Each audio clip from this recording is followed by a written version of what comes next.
Okay, Madam Mayor, it is 6:02 and we are live. Thank you very much, Madam Clerk. Can you hear me? I can. Great. Okay. Good evening, everyone, and welcome to the Tuesday, December 19th, 2023 regular City Commission meeting. Can we have a roll call, please? Mayor Betty Resch. Here. Vice Mayor Christopher McVoy. Here. Commissioner Sarah Maliga is absent. Commissioner Kim Stokes. Here. Commissioner Reynaldo Diaz. Here. Thank you. The moment of silence will be led by Commissioner Diaz.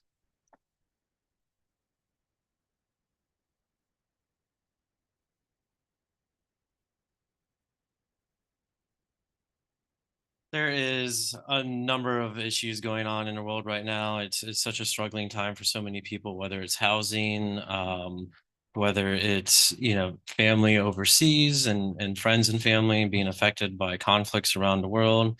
There's so many things to pray for that really, take a moment and consider some of these issues that may be personally affecting you.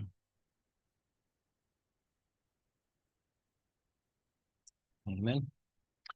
Vice Mayor McVoy will lead the Pledge of Allegiance. I pledge allegiance to the flag of the United States of America and to the republic for which it stands, one nation, under God, indivisible, liberty and justice for all. Thank you.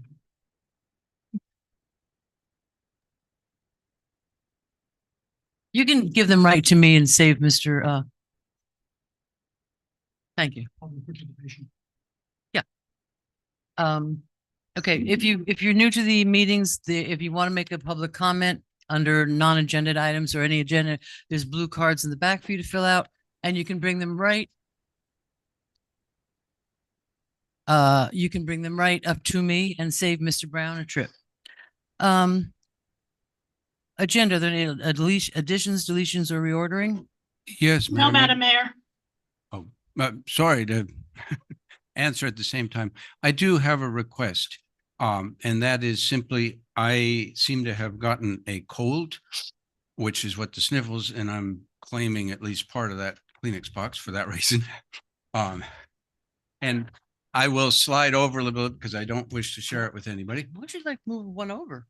Yeah, that's okay. I would just request that I don't know whether I'll make it all the way through.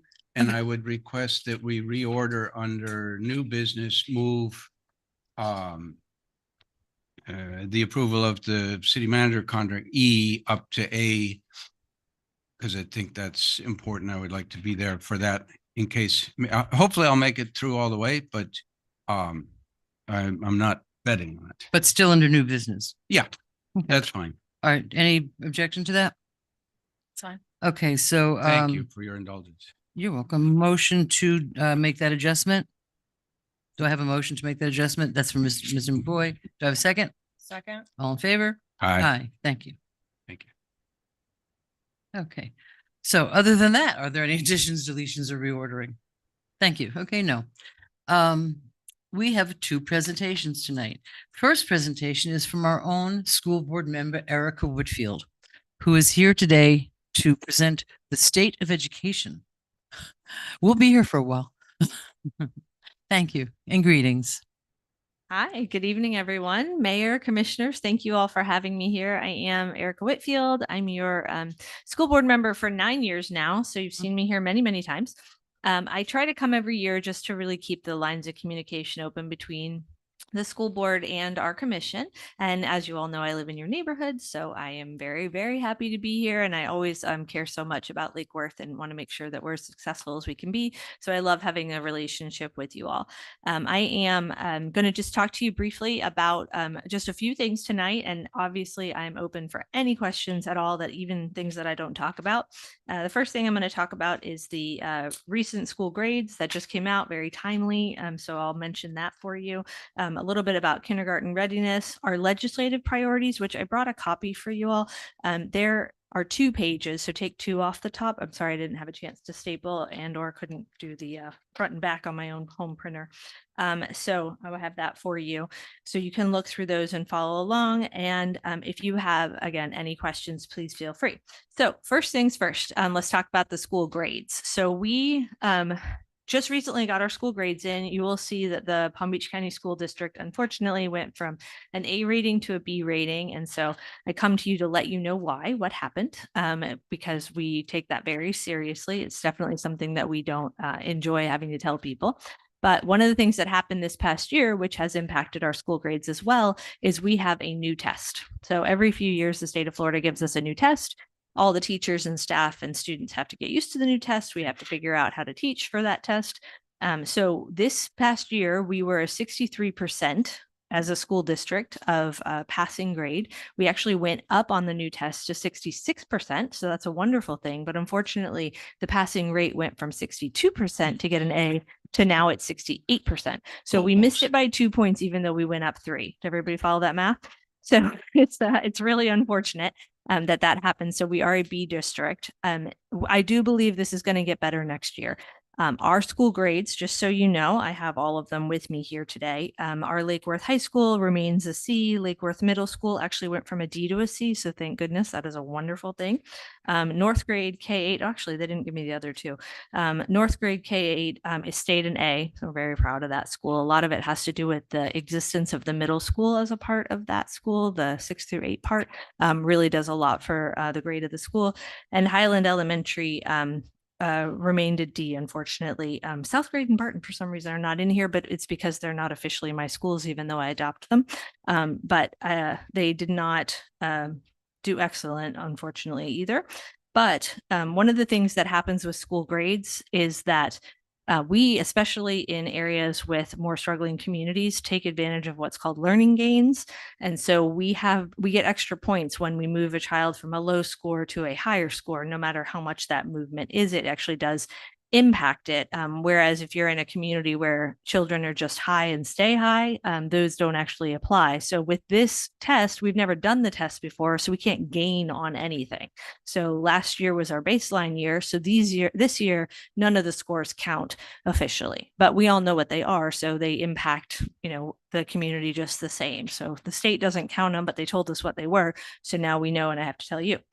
So, as far as tackling it, there's many ways that we go about doing this, but one of my absolute favorites is kindergarten readiness. I love kindergarten readiness, and I come to ask for y'all's help with kindergarten readiness. As you know, we have our task force, which is amazing. I'm very, very, very happy with how things have been going with the task force lately. So thank you, Commissioner Stokes, for all your work on that.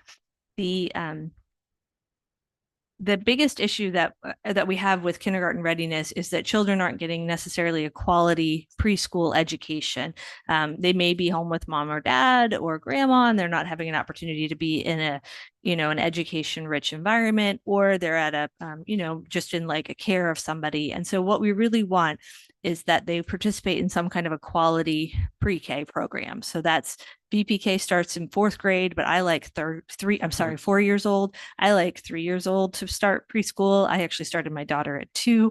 I think it's a very valuable time.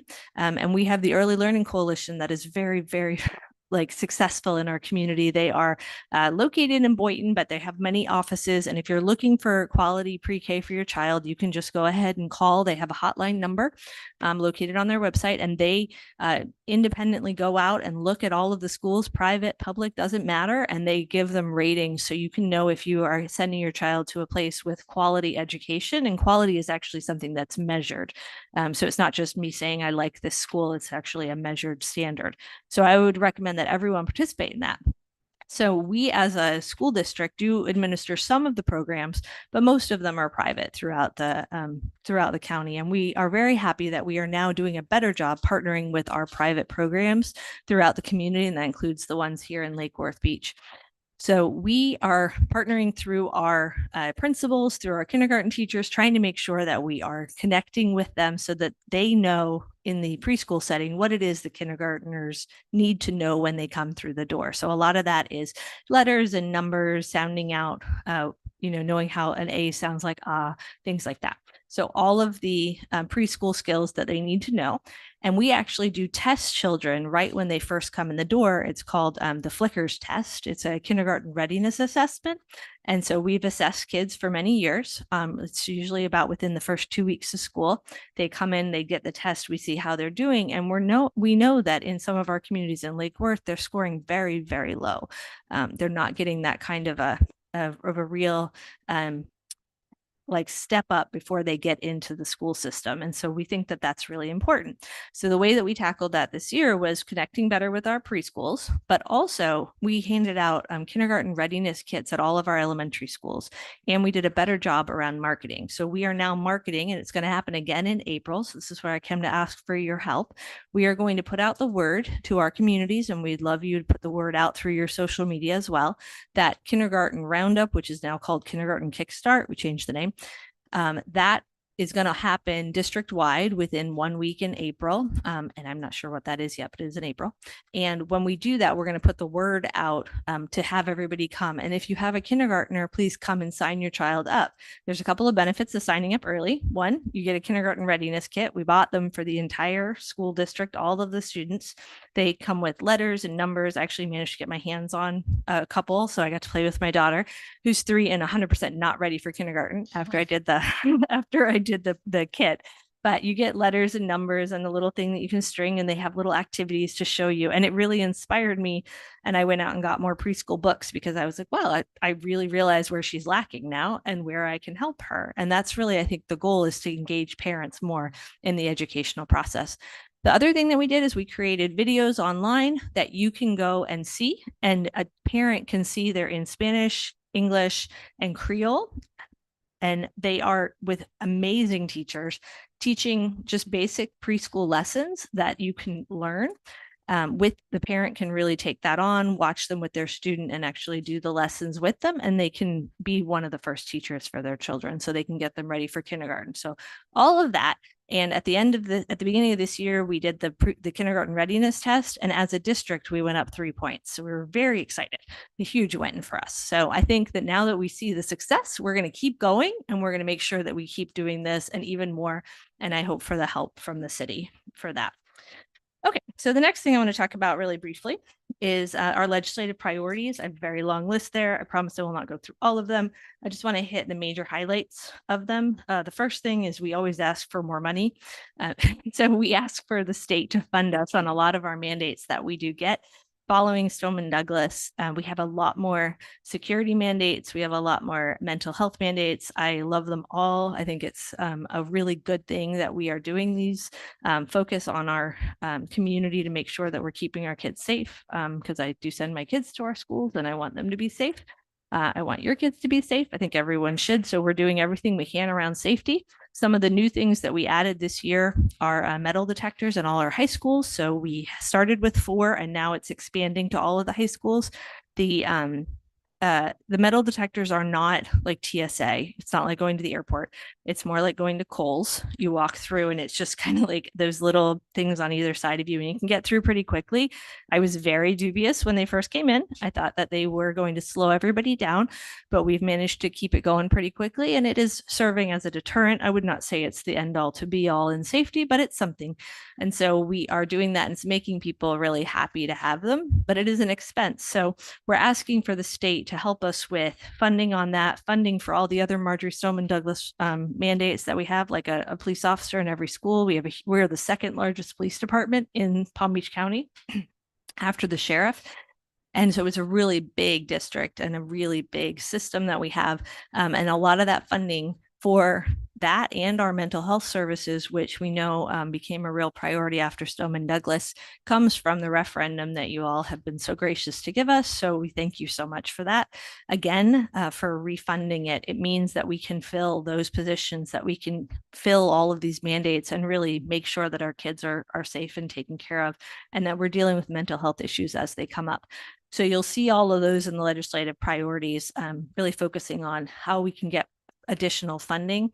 One of the other things that we bring up, and I bring it up to you mostly because as a warning, I've said this to you in the past, we have something called concordance scores, and our concordance scores every year really decide whether or not children who are struggling with our state standardized test have the ability to graduate by using a nationally normed test, which sometimes can be better for students that, are from other countries. It really does help them. So state standardized test is what we call our FAST test now. But the nationally normed tests are like the SAT and the ACT, same ones you all took when you were in school. So those tests can be used in place of the FAST test so that you can graduate. They've actually made that requirement harder as well. In addition to all the other things, last year they let us get away with not getting the harder requirements on us. So we asked for it from the state. They gave us a pass for a year. I don't think we're going to get it again this year. So that's on our requests again. I don't think it's going to go through, but we did ask for it. And the outcome, if we don't get it, is probably a 10% reduction in overall graduation rates for the entire Palm Beach County. So that's something to really look out for. And so when you see the graduation rates drop at Lake Worth High, remember I came and told you this is why it's going to happen. We know that this is a problem, but I do think we're trying to make up ground and deal with it the best we can, and try. It is a challenge for us to reach, and obviously higher quality is always a good thing. So we may have to work till we get there. One of my other favorite things on the legislative priority list is mandatory VPK. Not mandatory VPK, full day VPK. And I would love it was mandatory, but it's not. So it's voluntary pre-K for 4-year-olds. Right now, the state pays for 3 hours. I would love for them to pay for the whole day. I think VPK should just be like kindergarten, where you show up to a school and you say, or preschool or wherever, and you say, I want to go to school here. And then they keep your kid all day. But right now you can only stay till noon, which is impossible for a working parent. So then you have to cobble together funding to try to keep them longer than that. And then that becomes a burden for people to put their kids in quality VPK.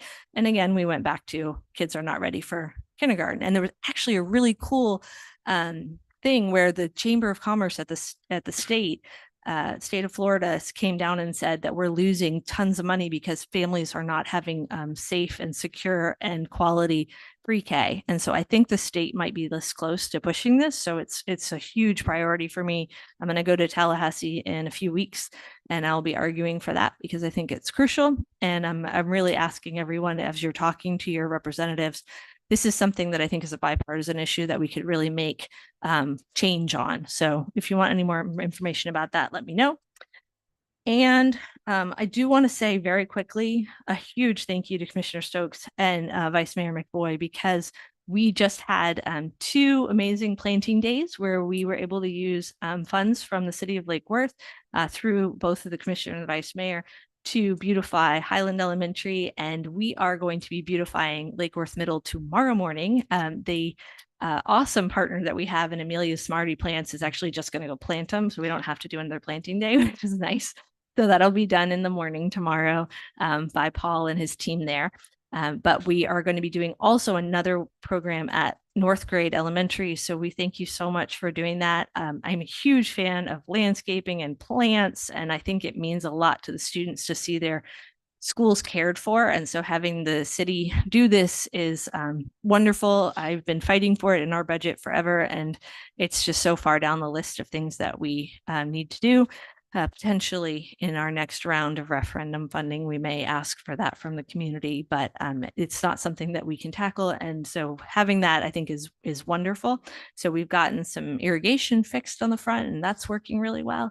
And the planting, as I said, for Lake Worth Middle will be done tomorrow. Drive by Highland in their car loop. You can see all the beautiful native plants that are out there.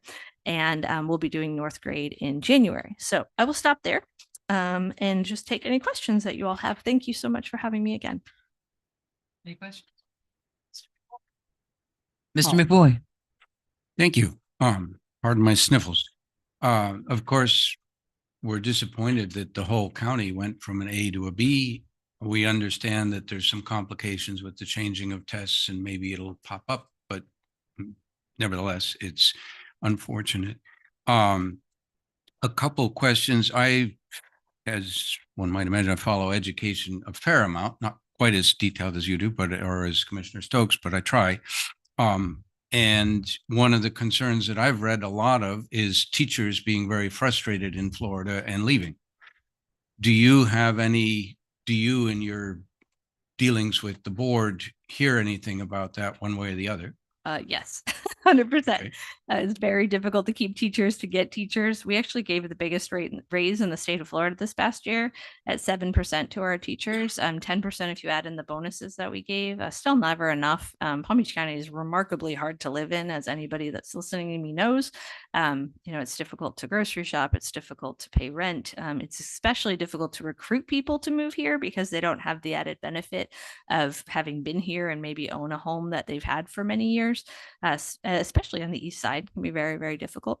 So the many teachers will give up. They don't want to try to do it. They're under a lot of pressure by the rules of the state of Florida. They are nervous that they could lose their job for any number of things. So we try our very best to protect our teachers. We are I think we're a very good board that, supports them in as many ways as we possibly can.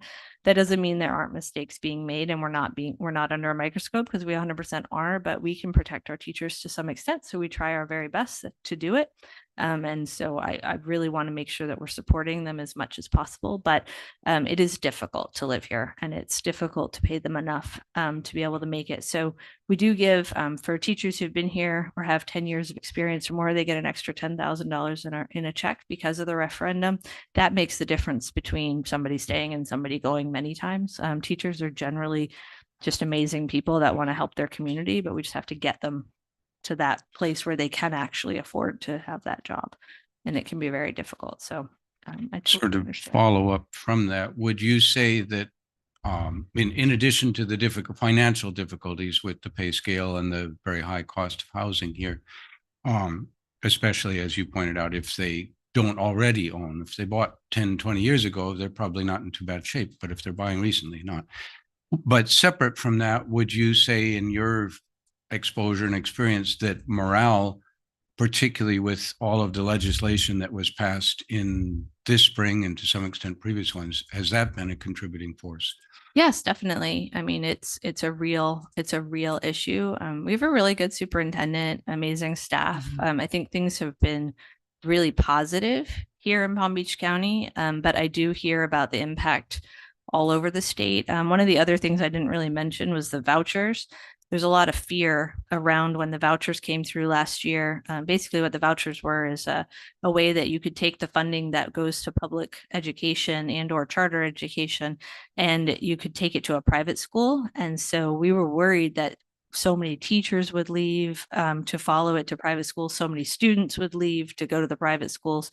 We haven't really seen that happen yet. I think we are a successful district and we are doing a great job and we provide a great product. And we are trying to make that product also the employment that we give to people being a great product. We're seeing customer service from many angles now, where we may have in the past really not thought about it from a teacher's perspective or even a custodian or school food service, a bus driver's perspective. So we've been giving as many raises as we can, as much as we possibly can. We're pushing ourselves. We have an awesome CFO. And our superintendent used to be our CFO, so that's really helpful. But really thinking about what is it like to work there. And I think it helps. Is it perfect? No, it's not perfect. The pressures from the state are real. It is still Florida. There's no getting away from that. But I think that the respect from the community to the teachers helps a lot. Anything that you can do to show your teachers how much we appreciate them. I mean, they are the front line of defense for poverty in our community. They're the first people to be able to make sure that children, go on to productive lives and make our community strong. So not just teachers, every single person, the bus driver to the principal and the custodian and school food service, every single person is helping. So I really think that that's a community effort that we all have to make, but it's led by us and we're trying our best to do what we can to be respectful. Great. Thank you. The other one, you mentioned that one of your particular focus or foci is pre-K education. And as it turns out, I am fairly involved with that now. Yes, you are. I've seen I've been very impressed at the regulation that's involved and the education that's involved, because my wife is now directing one of the two Escuelita Mayas here in town, the Mayan school. They're not only Mayan, but that's what the name. They're sponsored by the Guatemalan Maya Center. There's a lot of training and it's a lot of work. I was over there. What's today? Tuesday. Tuesday. I think it was yesterday. Actually, also courtesy of Amalia's Smarty plants, I brought them a Kundi plant and some Atala caterpillars from my yard and did a little thing with That's the kids. wonderful. And they, of course, never, then they wanted me to come back and do it for the VPK in the afternoon. But I Well, we need them couldn't do all that over the today. place. So We'll do that the next time. But we have that. We have 2 of those. We have the Head Start program, which is important. I would also mention that we have Bridges at Highland, which is not an educational program, but they do the engagement with parents a lot, which is, as we know, is very important in this. I am concerned that there seem to be issues with the building and can they use it and all that stuff. So I'm hoping that we as a community will try to find solutions in the bigger picture of things. Every I one think of it'll get our through. elementary schools would like to have a pre-K, just so you know, it's a big win for them because if it can get the kids in at 4 years old or It even helps. 3 years old, then they'll stay and Yeah. they really like having it. It's all about space. And so if there's more, obviously the elementary kids take priority.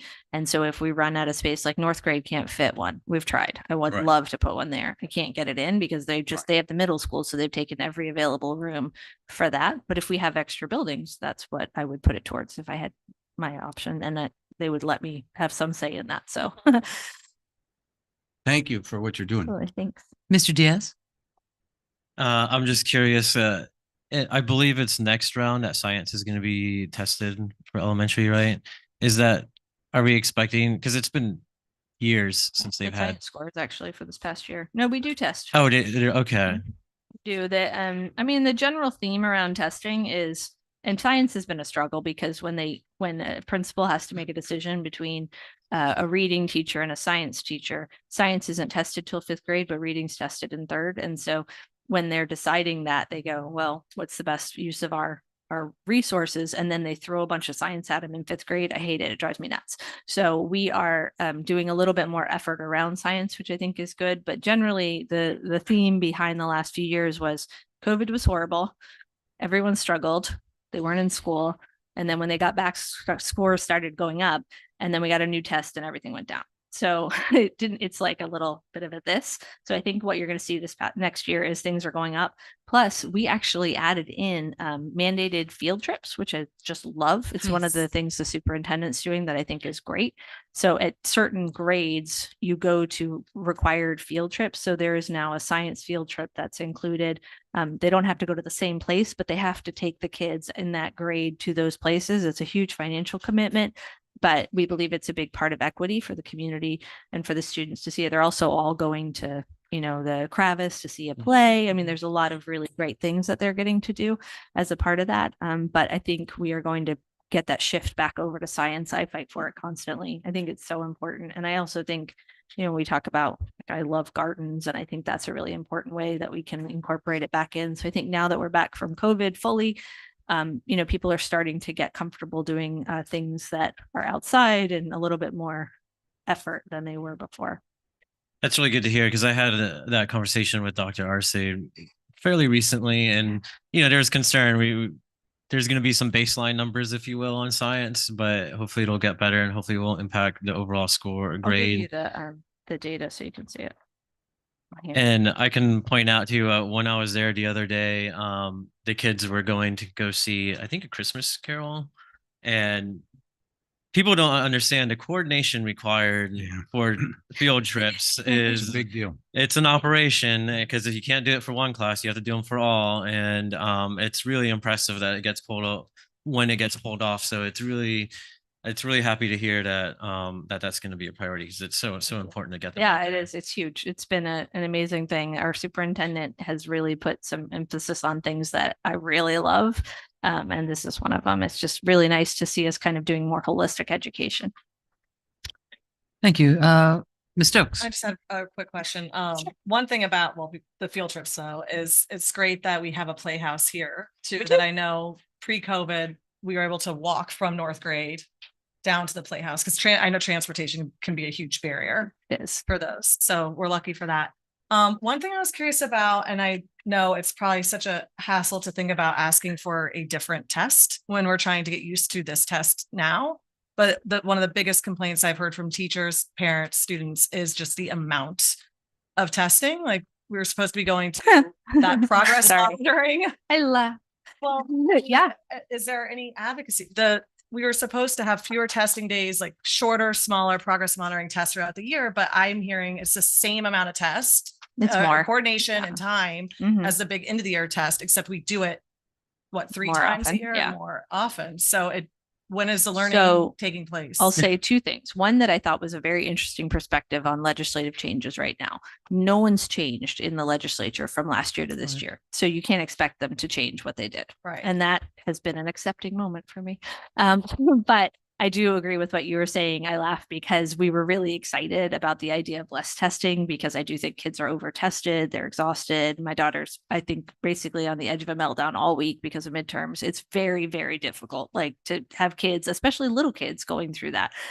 We have to test them. It's state mandated. It's a rule. And actually, it's if you look at the difference between us and private schools, which now get our funding, is very different. So we're doing a deregulation bill. It's pretty exciting to have some of the regulation coming off of us, but I think this would be a place to put some more. I don't think this change is going to happen this year, but I do agree with you that we were kind of told that we were going to get less testing.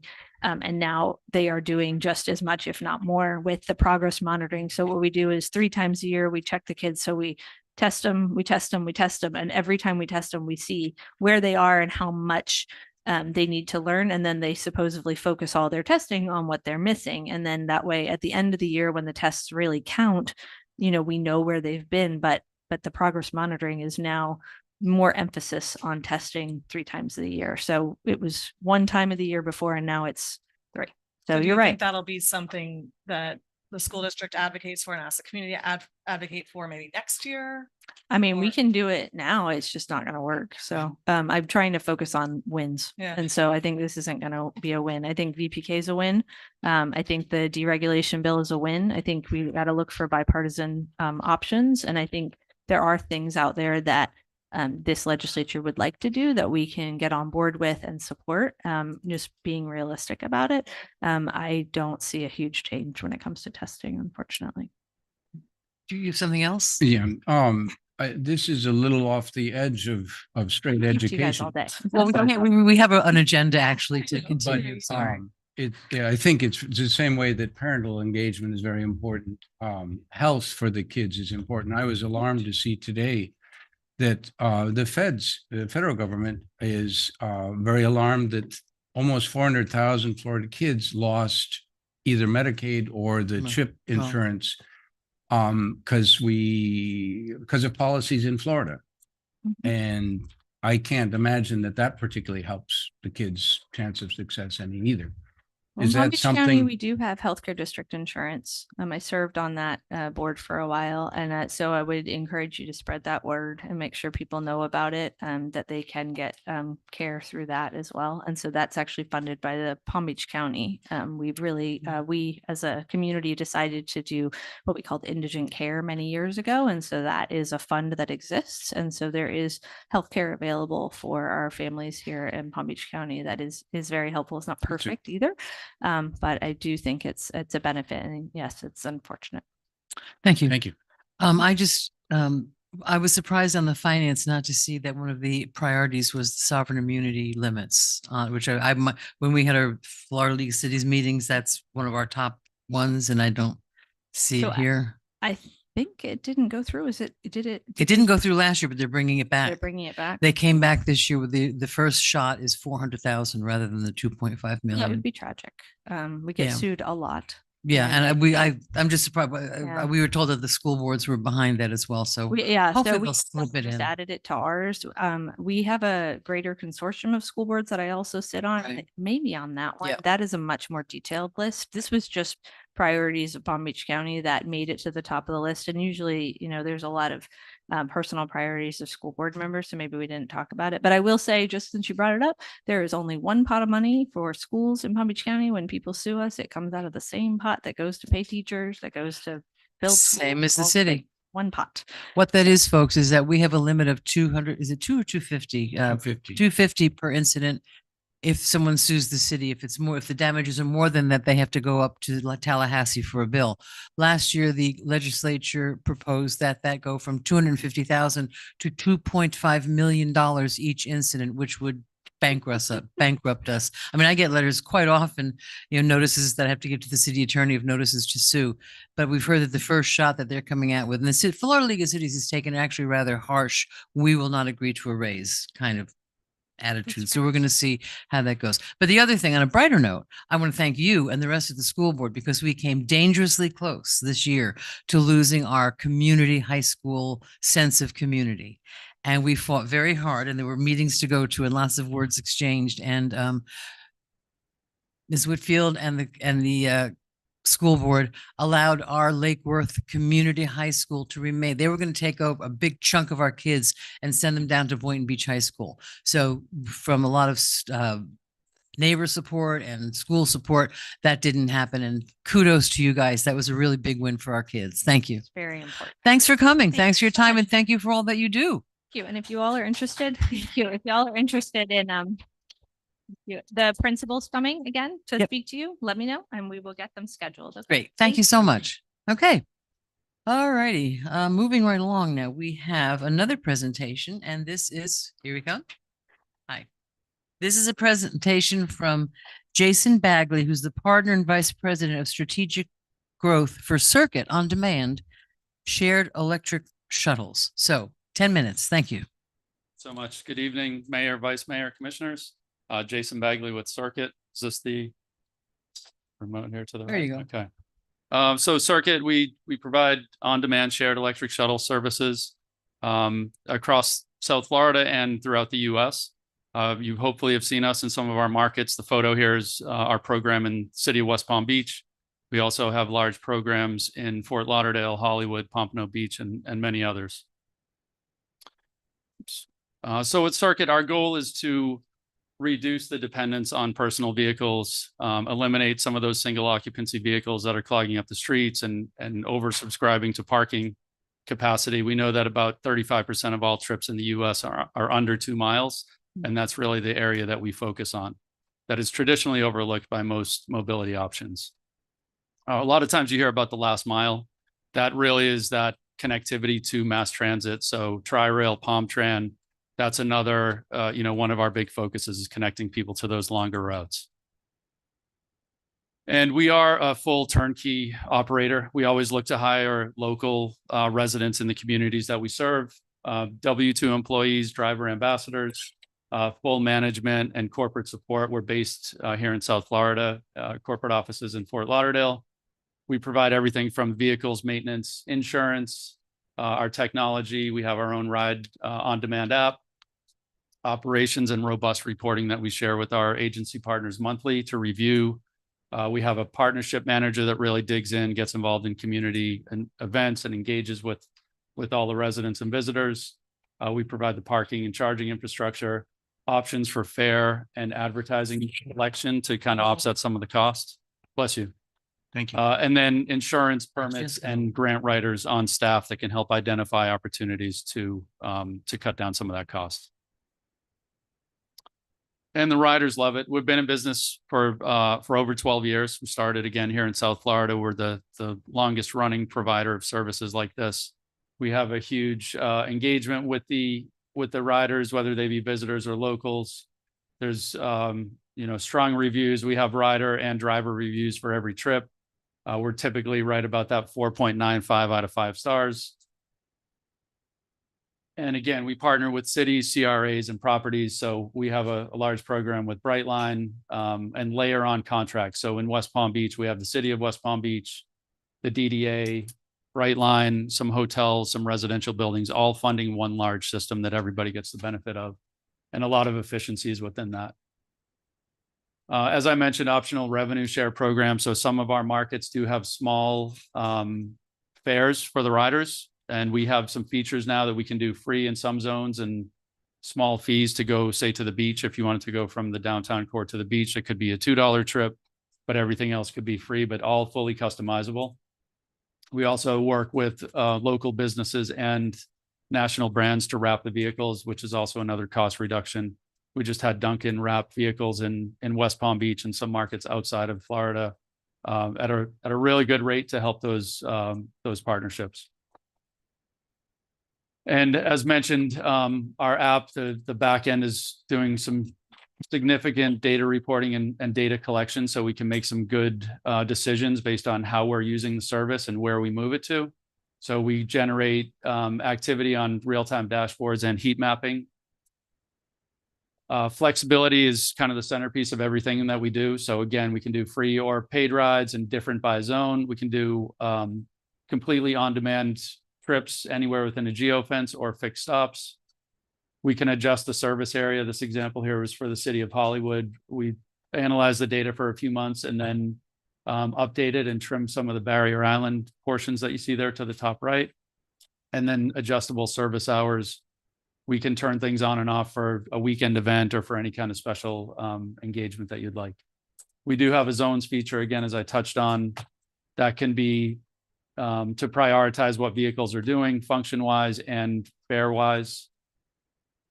We have multiple different EV options. So we've been speaking with the CRA for quite some time and spoken with a few of you over the last several months. So we have a couple suggestions that we'll have here, but just to show the full suite of vehicle offerings that we have. The GEMs serve a lot of the beach cities very well in the downtown cores, but we also have flexibility to include sedans and electric vans to go further routes.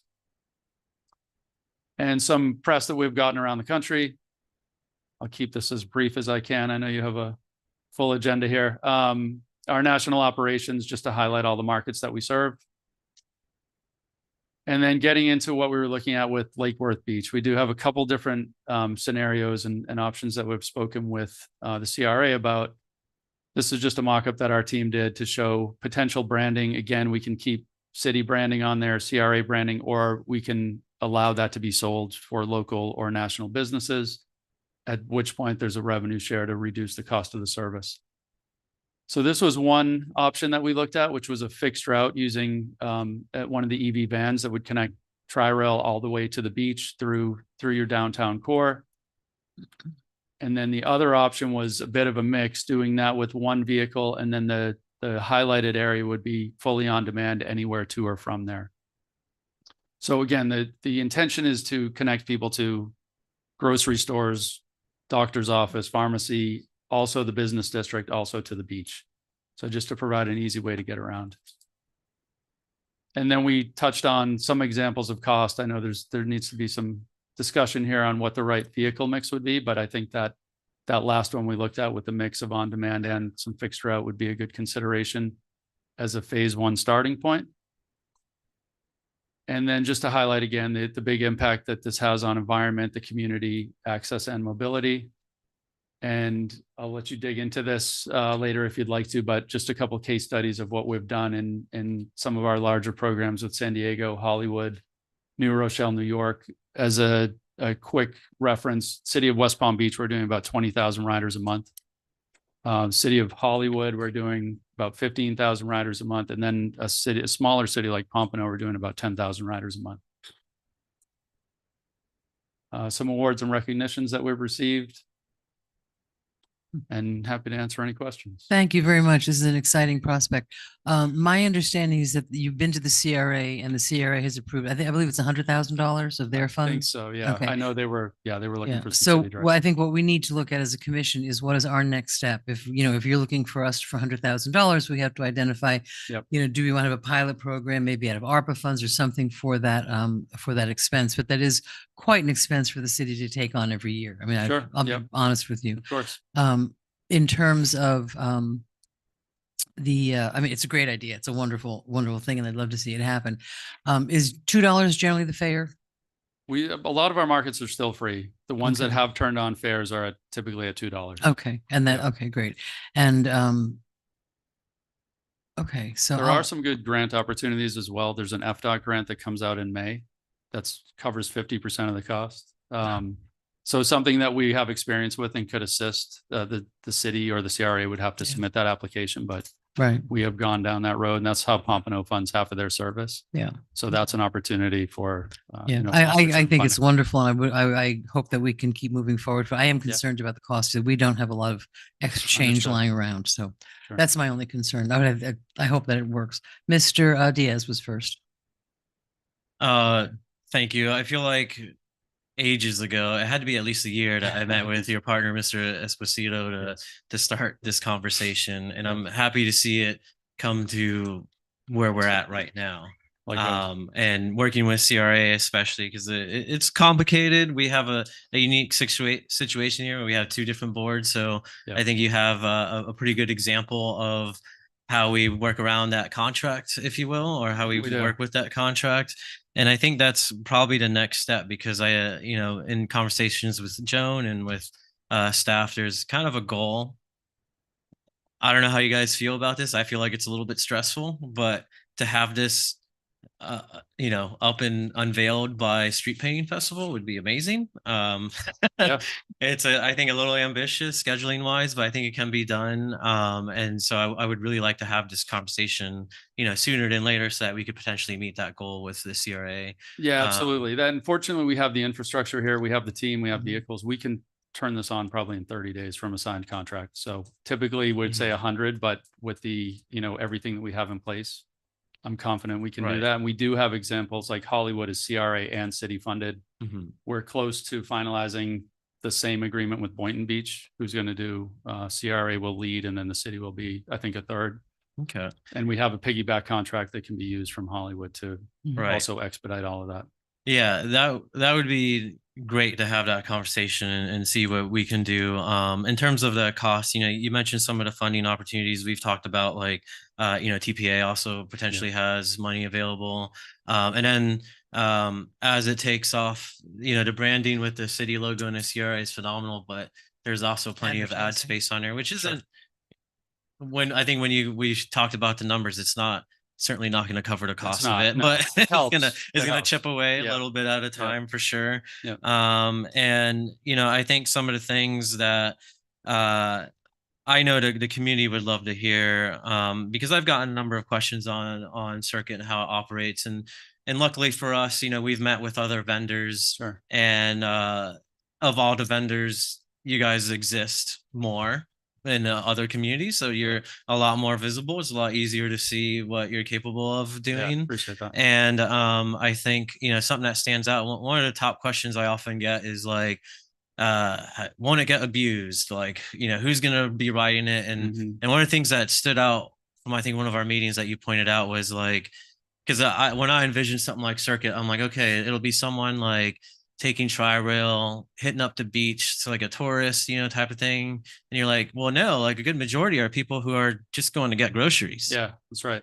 And I think that's like a really important messaging to get out there because we're working on a mobility study as well, which will really coincide with this. And one of the Sure. things that mobility study is pointing out is car culture is still very much dominant in the Mhm. U.S., but here in Lake Worth, that boundary is shifted a little bit. There's a lot of people in Lake Worth that don't have cars, Yeah, that absolutely. rely on Palmtran, that Yeah. rely on other things. And circuit, like you said, that last mile connector is such a really important concept. Absolutely. We have a survey that we could share that we're sending out to Boynton Beach as we finalize what the service will look like, to hear from the community of where are they trying to go to, what are the biggest needs, so we can and what would they be willing to pay for a service like this? Is it $0? Is it $2? And then really gather as much of that information as we can. So happy to share that with you as well, if that's something that you'd like to get out. Right. And we had during the budget process, we had kind of preemptively set aside a category that would have included this among other things to discuss at a further date. And so I guess that's my question for Mr. Brown is like, when can we have this conversation? Like, what's the next step? Because it's not on our end, it wouldn't be a contract with Circuit. CRA would do the contract. On our end, we do a local agreement to the CRA. Just That to is explain it up. correct. So the CRA would actually run that contract. So our next step would just be that agreement that we would need to bring forward to join with the CRA. And the cost share is basically 2/3 to our 1/3 as far as the cost is concerned. I thought it was 50-50. So it's what the total cost is how much? Well, it depends on what you do. Right, It's right, gonna right. I depend thought on it what was the vehicle 200. mix. They were looking for 100 from each of us. Correct. And that was kind of the baseline. Right. Based on, again, depending on what kind of vehicles Yeah. and stuff we choose, but it was basically initially 2/3 to 1/3. So the 200,000 CRA would for take that. 2/3 of it. Correct. And we Yeah. would be with that 100, and we had looked at ARPA funds for that initially. Right. Yeah, hence why they would get the contract. There's some challenges because they obviously can't put money everywhere throughout the city. They have their Right. It has district, to be and we, you had some really good examples to Right. work with. I figured that out. Yeah. Mr. McVoy, I think What- you were next. Okay, just a couple of things. Thank you. This is certainly very interesting. I'm Thank very aware of the last mile sort of concern. Two things. You mentioned that you have your own app do. at a recent Treasure Coast Regional Planning Council that I sit on. There was discussion of I believe it's called Transit app Yep, that seems to integrate. everything. Yeah. Yes. Would yours integrate with We're that? looking to do that integration. We've been asked from Brightline and some of our other larger partners, so we are planning that integration for sometime next year. That's great. And just so people know, the idea of an app like that is you say, I want to get from my front door to somebody's front door in Kendall, Miami. And it pops up with what your options are, what your cost, and we'll let you ticket it right from the All the app. way So through, it's clearly a good use of technology. Yep. So I'm glad to hear that you're integrating with that or on the way. The other one I just noticed on your second option where you had an area, the area stopped at Dixie and went east from there. I would highly encourage you to go, I believe that's, or is that A Street? That's That's probably A A Street. Yeah. Yeah. Okay, good. I cancel my remark. right. Sorry, I didn't read the map off. That's okay. Good. It's small. Okay. Thank That's you. all very flexible anyway. If there's anything that's missing on there, make that up, that's in right. the planning stage of. Okay. Then Ms. Stokes. Thank you for moving this forward. It's really exciting. I would love to see the figures around the different options as soon as we're ready, just so that we can figure out which one we want to go with and move this forward.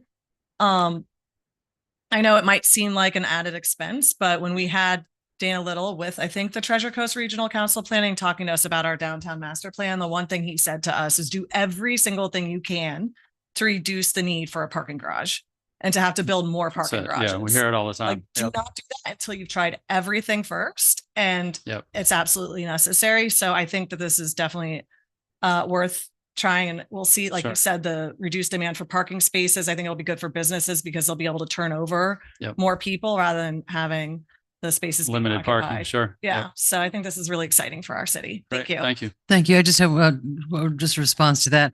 Most of the people that come downtown, if someone's coming from Delray or from West Palm to go to a restaurant here, this is not good for them because they've got to come. So Yeah. I have always thought that we need more parking facilities in our downtown. So we disagree on that. Well, the other thing is too, I would not advocate for free trips. I think that, if you have a service that you need to pay for it, Yep. nobody pays my car insurance. Nobody pays our car payments or gas. So I think that free is sort of an unrealistic expectation. Okay. Yeah, I don't disagree. And I think we see more and more And when we municipalities spoke- moving to some small Yeah. fare to put some skin in the game, really. And I think I met with you earlier and your partner that people were abusing it when it was free. They can, yes, Yeah. So- absolutely. Yeah. Very exciting. We'll talk to Mr. Brown about our next step and, maybe a pilot project for a year to see how it takes off. I don't see us funding this for the rest of our lives, Yep. but let's see where we can go from it.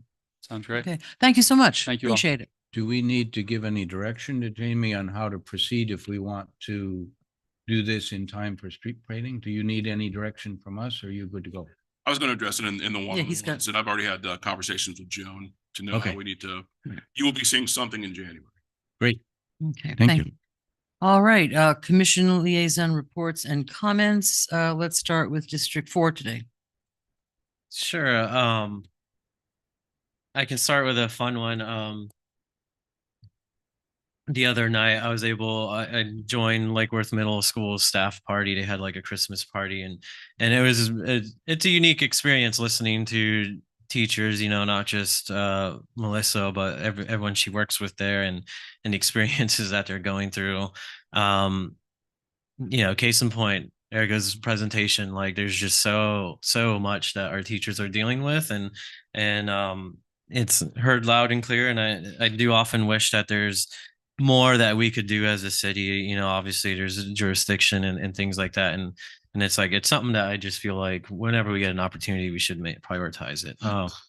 Other than that, a couple of regular issues. It was pretty windy, as we noticed over the last couple of weeks, and as a direct result, we got a lovely new array of boat decorations along Bryant Park, and it's an increasingly frustrating problem that we have. I know Mr. Brown is getting quotes as we speak for the work that needs to be done to clean that up. I know he's already doing things to hopefully speed up that process and work on it. So bear with us. You know, every little storm, we often talk about it at our utility meetings where once upon a time in this state, we used to only worry about the storms that had names on them. And now every year that just gets proven wrong with each storm that comes by. And we see the impacts of that all the time. You know, the good news is there was one of the boats, I know we talked about it on Monday, didn't look, it looked a little bit more loved than the boats that we usually have to deal with in our area. And that's the owner of that boat actually reached out to me because and I'll share the contact info, but you know, it's a couple, and the short version is their boat took damage and it was sinking, so they grounded it next to the peninsula. You can often give us a heads up when that happens, so that's kind of understandable, but they are working on removing it themselves with their people, and hopefully that'll be gone. You know, if it's not gone already, it might be, they said hopefully by Thursday. It's a real concern, not just getting beat up by the weather and being damaged, but you know, to put it quite bluntly, we all know the some of the struggles that we deal with in that area. They flat out remove like their outboard, for example, so that wouldn't get stolen. And it's something that we're definitely aware of. It's a frustrating process. It's a lot of bear with us. And, you know, we're working really hard on not just doing a cleanup as the damage happens, but also trying to do what we can to improve the process so that it's smoother and faster each time. And I think that's it, because I think Mr. Brown has more to share in his report. Thank you, District 3. It's been fun 2 weeks. We were all at the holiday parade, of course, and that was everybody always talks so proudly about the work that goes on, and that we have like basically the best holiday parade in the county. So that was awesome to see that pulled off once again. The education task force met about a week ago, and they've been noticing some patterns at the different schools, like not enough cafeteria tables. As some of our student population grows, they don't keep up with the demand for things like cafeteria tables. It was a really great win. We've noticed a pattern at a couple of schools. Called Erica. She got on it and said, let's get this taken care of.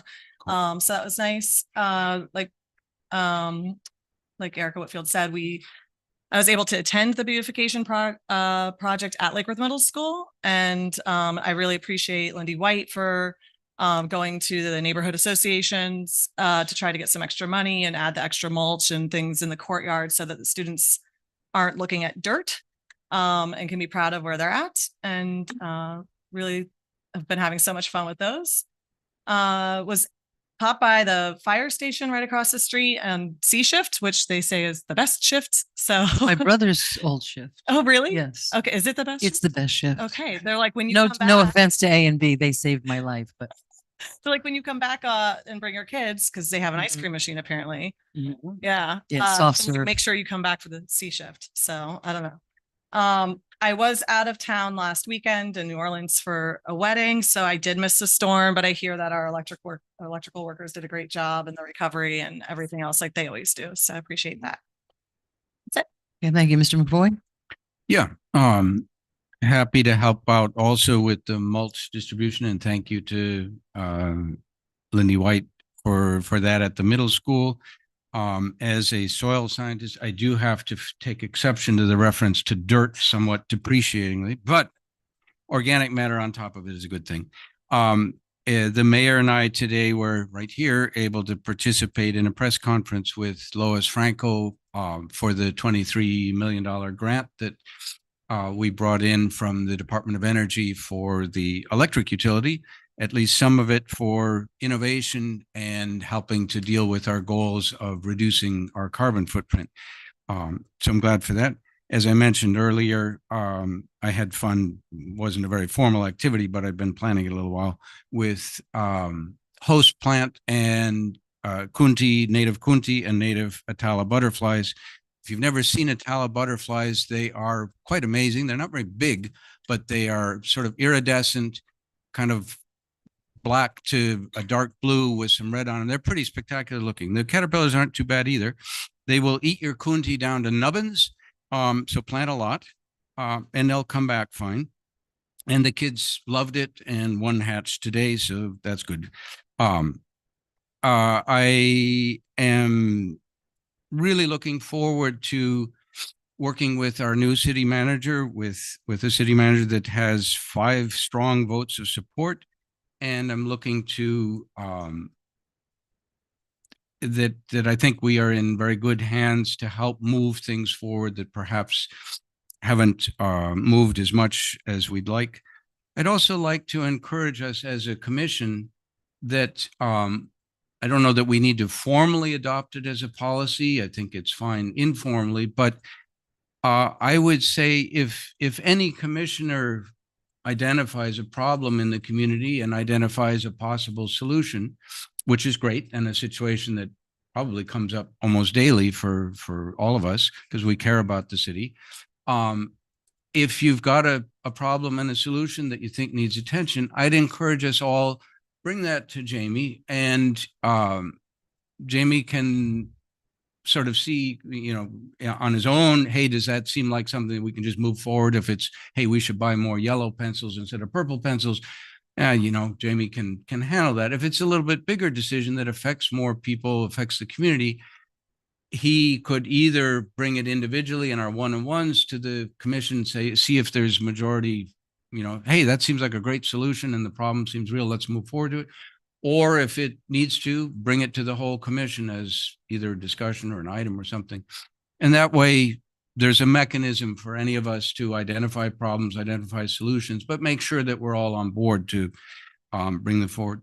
And lastly, as I mentioned earlier, I sit on the Treasure Coast Regional Planning Council. We had pretty lively discussion at the last one. The staff of the Treasure Coast Presidential Council put forward a resolution on plastics with a quite detailed bunch of studies, some of it done by state agencies up in Tallahassee. Microplastics is a big deal and a big issue, and a lot of them come from plastic bags, come from plastic bottles, tops of plastic, but a bunch of things, but they are a big problem. They are being seen all through the food chain, including human beings. Not a good situation. The legislature has generally preempted any local control of plastic use, which is not very helpful. So we put in a resolution. There was some discussion that one commissioner, I don't remember what city, said, well, why don't we cut out section 2 of that, which was basically the one that would tell the legislature to actually do something. And the rest of us kind of said, no. In fact, can't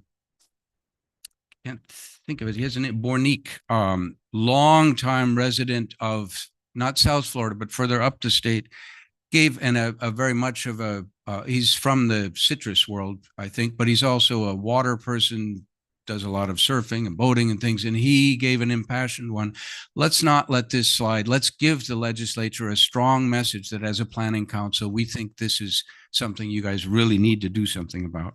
And finally, I always get frustrated with Jamie Brown because we often talk at those meetings about railroad issues. So I emailed Jamie and said, hey, there's a grant opportunity, or hey, we ought to look into this or that with the railroads. And Jamie writes back, yeah, I met with him last week. Yep. So Jamie is very on it on railroad things. There is a lot of money right now from the federal folks for railroad safety. And it's both grant and other kinds of things. You do have to work with other communities, but Jamie's way ahead and already on it. So that's something we definitely want, the railroad safety. Thank you. Thank you. I have a few things. First, I want to start with the PBSO. Captain Bear, don't look worried. I had the pleasure of attending every year. The PBSO, our station here, holds a Christmas party for our local kids. And it's amazing because each of the different shifts, I guess is the word to use, does a Christmas tree and they have a competition. So when you walk into that hallway, it's just lined with beautiful Christmas trees and lights. They have a petting zoo and they had to tear the baby goat out of my hands again. I'm a sucker for a baby goat. But it's wonderful because, and they have the Santa Claus, the kids get free pictures with Santa. It's just a really wonderful thing to see our sheriff's office interacting with our local kids. And I know they do that quite often, but this is one thing that, you know, during the Christmas time, then the kids got presents. They each got a book. I know they each got a book and they got a lot of cotton candy.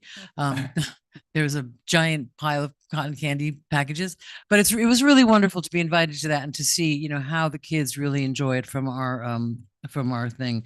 And also I want to thank the sheriff's office for, I had put $1,000 of my money into a sponsor a kid to go to Washington, and the sheriff's office donated $5,000 to send 5 kids. So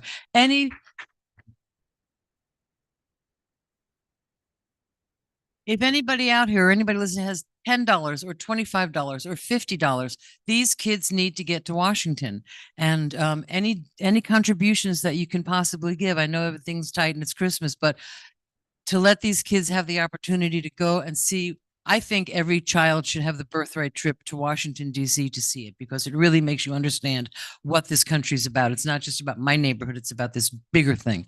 So I would encourage anybody to chip in a little bit to help another kid go. I just got a request today. We have this chorus, the Lake Worth High School chorus. There's a young woman who has achieved high goals and has been given an opportunity to go to a conference where she will be featured, and it's $1,000 for her to go. You know, here we go again with, you know, I'll do what I can. And really, if everybody gives $10, we can do it. You know, we can send these kids. We talk about, you know, helping our kids and enriching their lives is really one way to do it. I had other commitments. I wasn't able to attend any of the plantings, but I'm sure they're lovely and I'll go take a look at them. I think I'm working on a policy, and I hope that we have a cooperative effort at some point with this about, when we had talked about this before, if one of us up here has something that we think should be, you know, here's an idea. I think that before we task staff and take task time or leave it for one person to make a decision about, bring it to the commission. Is there a consensus? You know, Mr. Diaz mentioned a daycare center. Well, you know, that I thought that was a good example. Like if you came up and said, hey, listen, I'm thinking about daycare centers for our employees. Let's take a look at it. Do we need one? I mean, let's work more as a group instead of each one of us. And I try to avoid doing this to the staff of having little projects. I think that it's more transparency is what we're all about. So I would like to develop a policy where if you have something that you think is an idea, bring it up and get consensus, because only with consensus can we go forward and expect our staff to do something in a positive direction and not go in all different directions. I think that they have been stressed about that quite a bit, and I don't think it's fair to them. So I'm going to be working on that and hoping that we can come to some consensus about getting consensus to do that. It's very complicated, but it really isn't. Thank you to the electric utility guys for keeping the small. I mean, we had crazy storms this weekend, and there were not very many outages. I've lived here full time since 1979, and outages were very regular and very long, and sort of part of the charm of Lake Worth. They don't happen as much now, and those guys were out there in that weather fixing those electric poles as they came. So I want to thank you and kudos to Mr. Liberty, and please, you know, pass it on down to his workers that we really appreciate the work that they do. They didn't win, but I also just sorry to interrupt. Well, but you did. I know. We got to give props to their float. Their trucks looked amazing in the parade. They had a bit of a hand up. They're pros at running electrical lines, but the trucks looked amazing. Yeah, the trucks were. They're gorgeous. They're gorgeous trucks.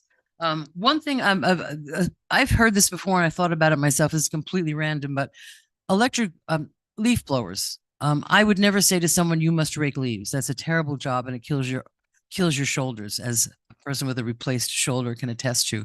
So I have no problem with landscape people using leaf blowers, but the sound and the noise and the pollution from a leaf blower is really hard. So, and some cities have outlawed them and made them have electric leaf blowers, which is much quieter and much more user friendly for the neighborhood. So at some point, I would like consensus, perhaps, here we go, to look at having a prohibition on gas blowers and have it be electric, because I just think really for the neighborhoods, when I'm sitting trying to get some work done and that noise is going on, it's like having a outboard motor there. So if that's something we could consider, I would appreciate taking a look at that. Is there some, do I have consensus for that? I already wrote to Jamie this morning about it. I asked for some resolutions from two other cities, Palm Beach and Okay, Miami Beach. great. So we're all on the that should same get it page. Started. Well- I would love to see this move forward. I would like to also look into any kind of exchange program. I don't know how much it would cost, but if we do have any landscapers in the area that are currently using gas blowers, let's not, if they're going to turn them in and get an electric blower, how many people would that be? What are some incentives we can do to help them along there? So I'd like to at least explore that as well. And by the same token, I would also like, since we're letting, we have no problem with them using blowers, even our own city landscape folks blow it all into the street.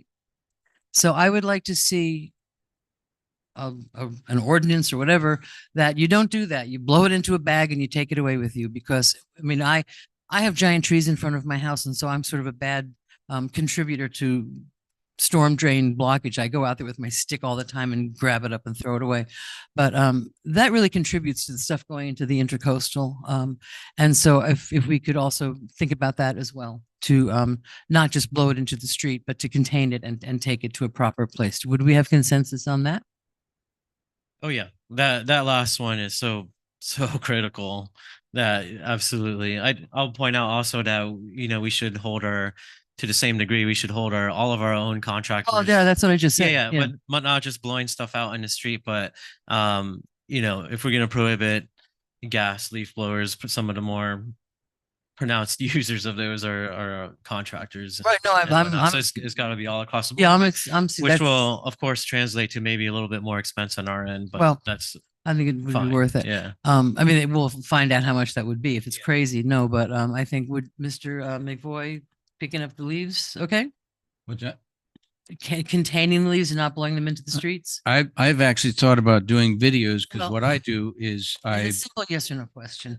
I blow them into my yard, so they're just ground cover. That's lovely, but we're Instead of blowing talking them in about the street. landscapers putting it into the streets. Do you agree? Do you have Yeah, don't consensus blow it to- into the streets. Okay, so contain it. So those two things, if we could take a look at that, I think it would help in general for, so thank you very much.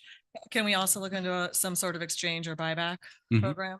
We can look at it. I don't know how much, we can, Let's yeah. look at it. yeah. I mean, Yes, come yes, up we with have something. consensus to look at.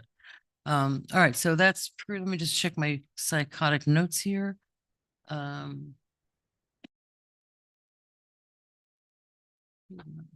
Okay, yeah. Oh, one more thing, and back to the sheriff's office. Sorry, Captain Bear.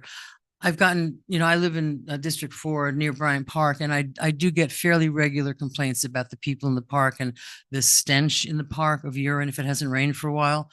Could we have more patrols just to make, even if it's an illusion, but people are asking for more patrols in Bryant Park, to have more of a police presence in Bryant Park. I'm not saying do anything that we're not allowed to do, but I think that our neighbors would like to have that. I don't know if all of you know that, but my understanding is the county is planning on closing the homeless shelter out at the fairgrounds. And their new homeless shelter is going to be at the corner of 6th Avenue South and Congress in the old ARC program, 72 beds. So they're bringing them all back to Lake Worth. Thank you very much, Mr. County Commissioners. I'm very unhappy about that. And I dread to see, it's going to be interesting to see what effect that's going to have on John Prince Park and our downtown. So that's all I have. Thank you very much. Where's my agenda? All right, now we are at the city manager's report, the interim city manager's report. Good evening, everyone. Good evening. For those I haven't met, Jamie Brown. I've been the public works director here for almost 13 years and now interim city manager. Real quick on the equipment, the gas versus electric. In October, we did have in our budget, we've invested in 2 backpack blowers, 3 of the handheld blowers, 3 chainsaws, and I believe it was 2 of the weed eaters. They're all battery, because we're kind of doing a pilot right now just to see. It's not residential use, it's commercial use. So these are used all day, every day throughout the entire city. So our main thing is basically focusing on, are these batteries going to last? How quick can they charge? Can they charge over a lunch break? Just making sure that this is something that is sustainable for us to use in the city And also, how long are these gonna last? Because the replacements are quite pricey. So we want to make sure from just a financial standpoint, it's gonna work for us. So we are already in the process of looking into that in the city. I will say there are, for some of the larger equipment from when we have to take down trees, like invasive stuff, a lot of the batteries stuff does not cut it. So there are contractors that have that larger equipment that's battery operated that we can utilize, but I have seen when those batteries need to be charged, they come out with a large gas powered generator to Or have an charge extra, those, what I do which- with which my kind own of stuff. defeats the purpose I of have, having. bring an extra battery. Yes. I mean, bring an extra battery. So I just wanted to throw that out there first and foremost. But what I kind of wanted to cover during, I guess, this first city manager comment was there's been a long list of things that are kind of been lagging that over time, it's kind of backed up. So, and I've mentioned to you guys in the one-on-ones we've had so far. Moving into the new year, what we really need to do is kind of go back to our priorities, because I think there's kind of been a logjam and a lot of things have just been stagnant. So we need to kind of get back to, there's a massive list here. We still have the same amount of staff and there's still the same amount of hours in every week.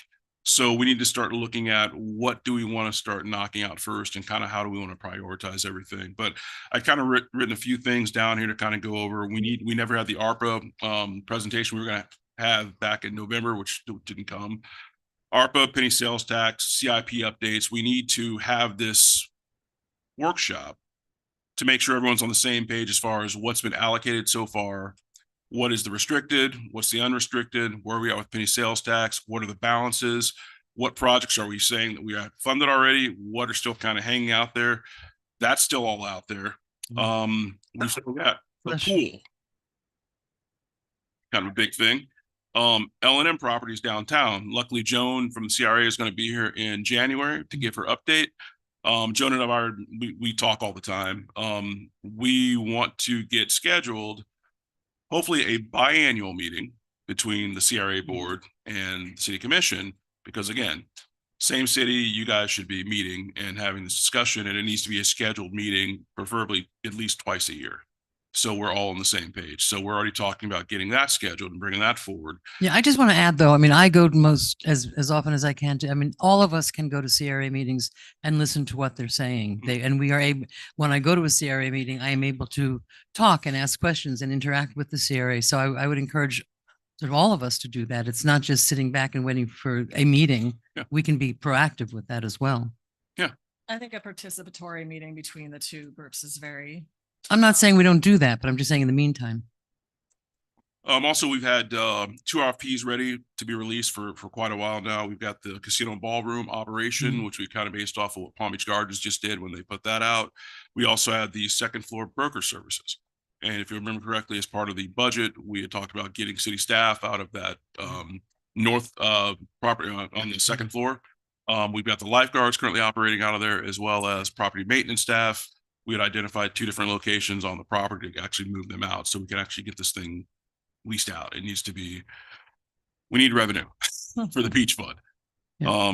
So that's been hanging out there. We've got, Nilsa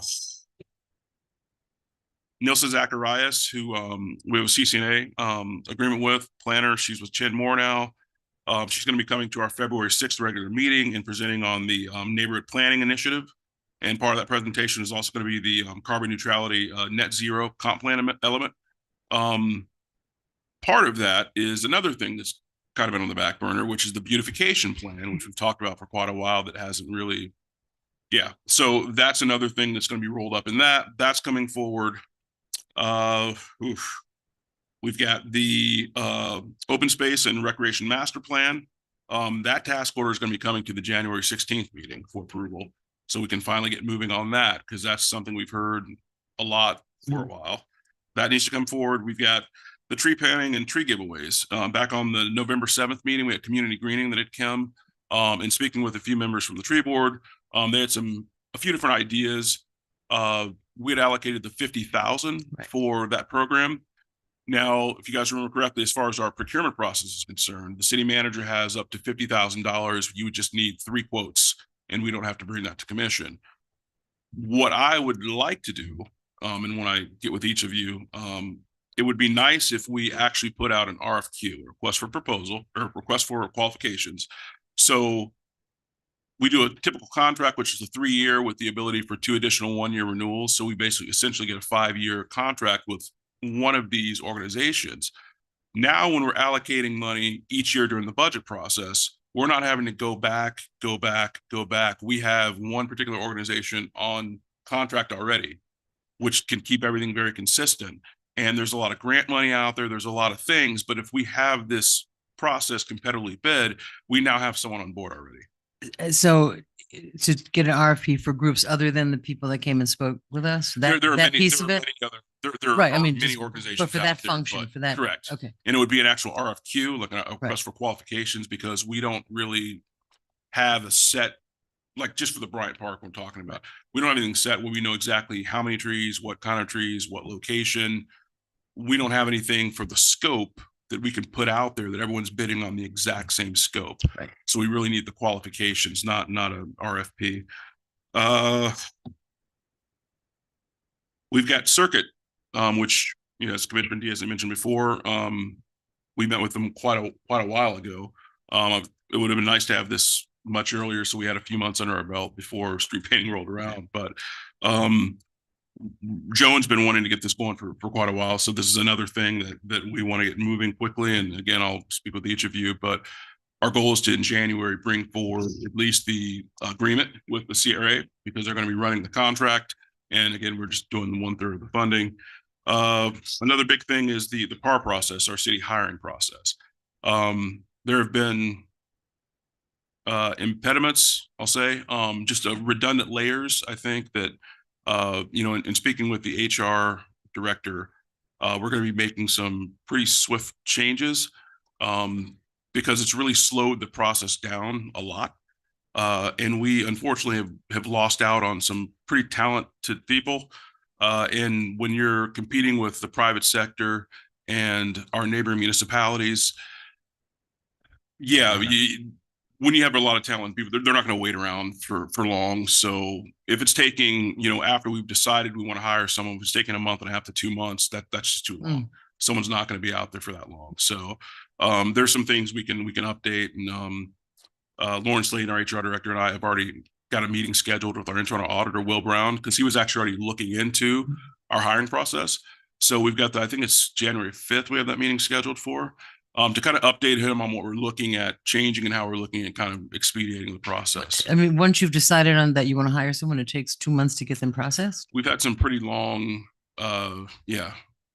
we in multiple departments, we've had some issues where we've lost out on some people we really wanted. And it's just a matter of redoing some things that are really slowing down some things. Things on here. January meeting also, and I know Glenn will go into this as part of his city attorney comment, but kind of bringing forward the process for the selection of the new CM and the firms, as far as search firms and everything else. We'll kind of go into that, and as far as the report and what we're going to bring back in January to kind of start that whole process. Another thing, January 23rd at 6:30 in North Grade, we have the quarterly town hall. And another thing I want to speak with everyone about, this should be our 8th town hall, but it's actually our 3rd. With all of the other meetings, especially when we hit budget season, and then it's going to be very difficult, I think, to get quarterly. Well, this one seems to have been postponed for an unusually long time. Yeah, because in dealing with the school district and trying to get the lease, there's a lease agreement we had to do for North Grade, and it's just been, the dates had to keep on changing. So it would be nice at some point to have the conversation, maybe if we can convert this to a biannual town hall, would probably be more realistic. And I wanted to bring that to your guys' attention. So maybe if we look at something like a spring and fall, like an April, October, you've now missed the holidays because you're after the holidays. It's not during the summer break and everything else when people take vacations. It's also not during the budget process because we had 5 budget meetings this past year. It's also before the holidays on the other side. So we're through the budget process. We started the new fiscal year and it hasn't started the holidays yet. So just just a few things to think about. Because trying to wedge all these meetings in there with our pre-agenda meetings, with our regular meetings, with our workshops, and once the budget process starts, that's a whole other thing. Yeah, I understand that, but I think the original intent of the quarterly meetings was to have each commission district have Correct. their commissioner speak to that district, and especially now with single voter districts, that almost seems more critical.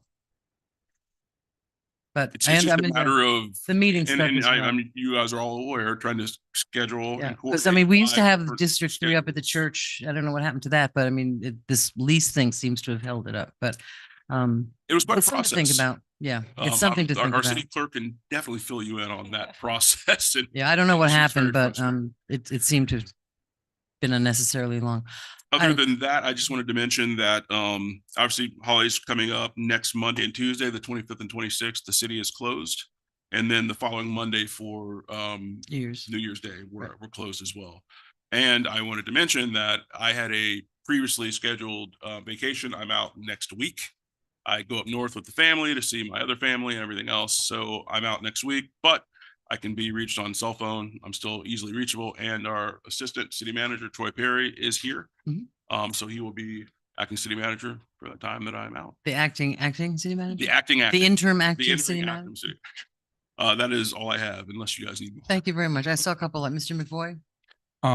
Yeah, I had understood the original intent of the town hall meetings was that and this was clarified to me, I believe by the city clerk, maybe by the city manager, I don't remember, before mine, that they weren't mine, that it was just that we made the intent to physically move the location around town. It was basically like a commission meeting, except a little bit different structure, more basically mostly public input, but it really didn't have much to do with the commissioner in that district. It just was moving it into that area. I don't know if my recollection of the original intent is incorrect, but that's what I remember our thinking. Thank No, you. that's on mine it. as well. Okay, well, That's okay, what we thank said you. For every other one. Maybe we ask the clerk.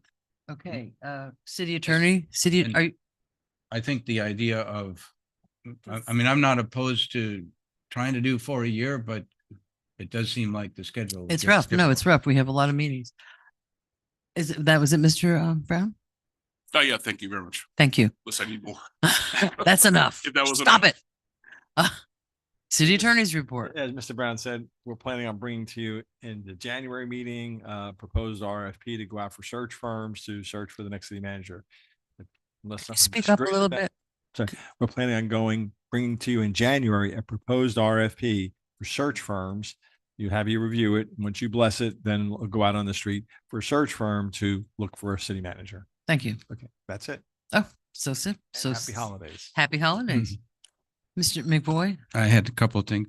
I don't know I have no idea what the preference of my colleagues is. I am not in a huge hurry to go out and search again. It's a long and slow process. I would be perfectly fine if interim acting, whatever, assistant director, full-on director, that we keep steady the course a little bit for a while and not be in a particular hurry to find somebody. That would be my feeling, but that's 1 out of 5 votes. So I don't know how other people, I do have some questions for the city attorney.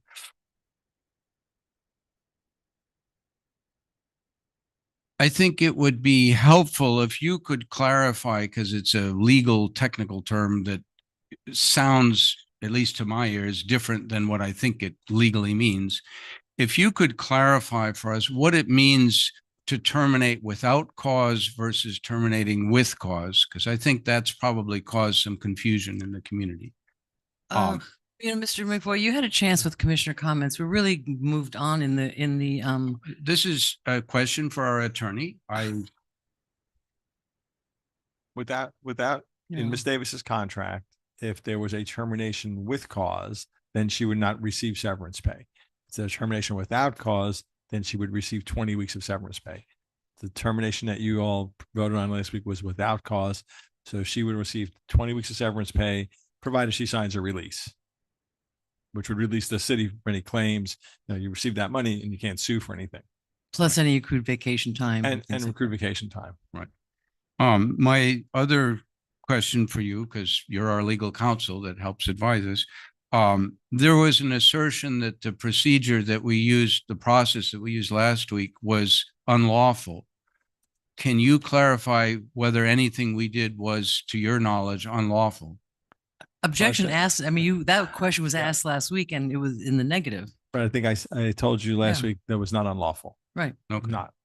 So, and I don't know how the question of due process, I think refers to kind of different things. But if you could clarify, and you have clarified, we didn't do anything unlawful. So we presumably did follow an appropriate process. There might be several different ones, but we followed one that was appropriate. So does the term due process have any meaning in this case? Again, Ms. I'm Davis, not a lawyer. she had a contract, so you followed the process in that contract. So that process is the due process under that contract. Different due process Right. means different things in different proceedings. Right. We all watch, criminal law, which due process is very different. And let me just circle back on the search. That process would probably take 5 to 6 months. Anyway. Just to give you, so just for timeline, we've talked about if you and I heard what you said about you may delay it, but if in January you vote on the RFP that gets out on the street, you probably get responses a month or so later. So somewhere in the spring, March, April, you're interviewing a search firm. Hire a search That's just- firm, that's going to take 2 months at least. And then they bring you candidates. So you're probably looking at a May, June realistic timeline. Hopefully by June, not into July, but June, July timeline before someone actually starts. So, Mr. Brown, I know At you the don't wanna hear earliest. this, but you're going to be here at least 6 months, buddy. Thank you. Thank you. Public participation of non-agenda items, Mimi May.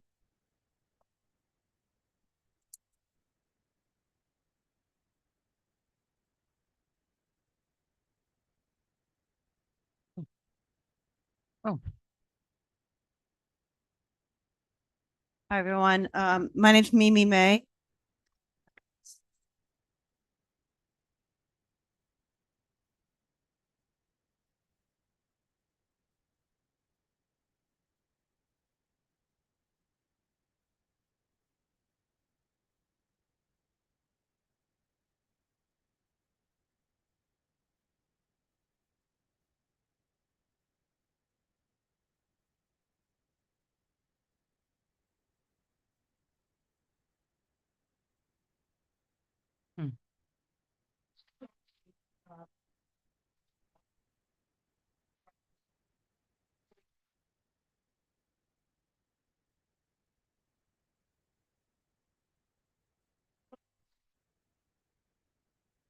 thank you. Catherine Kohlmeyer. Wait, I'm sorry. Did you speak? Because we didn't hear anything. Oh, Uh-oh. come on back. I thought you were waiting for them to pay attention. Okay, you really have to speak right into the microphone and you really have to speak loudly into the microphone. Oh, it was off. Everyone heard me, but Can you Yeah, hear but me not now? on YouTube, and I didn't hear you. Yeah, please, everyone who speaks, do that. it off on me. Oh, jeez. All right. Again, my name is Mimi May. I live at 167 Yale Drive. And with all due respect, I don't think that it is equitable to have a District 3 forum on January 23rd, 2024, that being so close to the March election for that district. I offer that it be either District 4 or in District 4 or District 2, since there's no election until 2025 for those two districts. I know there's already been a forum in District 2. So I suggest we do the forum for District 4 in January and District 3 in April after the election. Thank you. Thank you. Catherine Kohlmeyer, followed by Ginny Powell.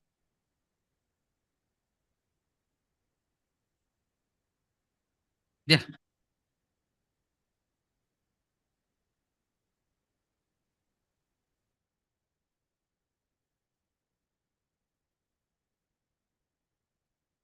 And after Ginny is Lee Simons, I believe. Can you hear me? Just speak really close to it.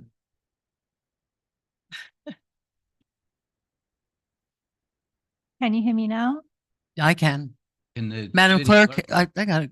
Madam Clerk, can you hear I us? can hear you, but enunciate as though you're in a big crowd. Yeah, really. Thank you. Shout it out. Okay.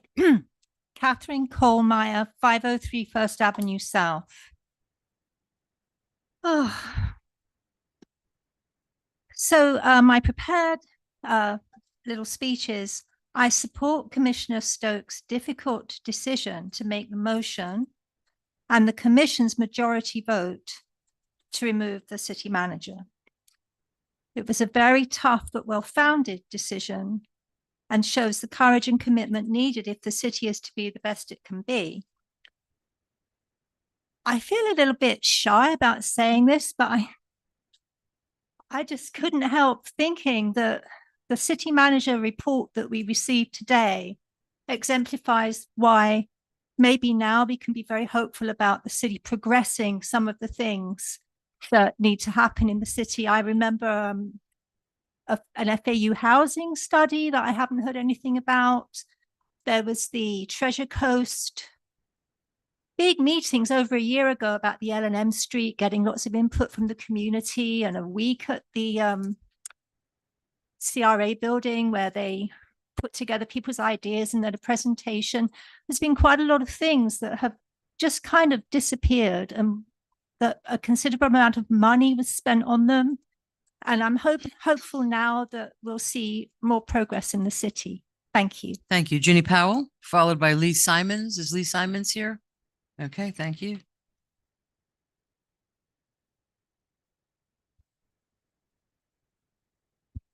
Jenny Powell, 224 North Palm Way. Good evening, Mayor and Commissioners. No one on this commission should be vilified for asking too many questions about issues or projects that come before you. This tells me that you're paying attention to the often more than 300 pages of backup materials that come with each commission agenda. I know sometimes they're more complicated than others as well.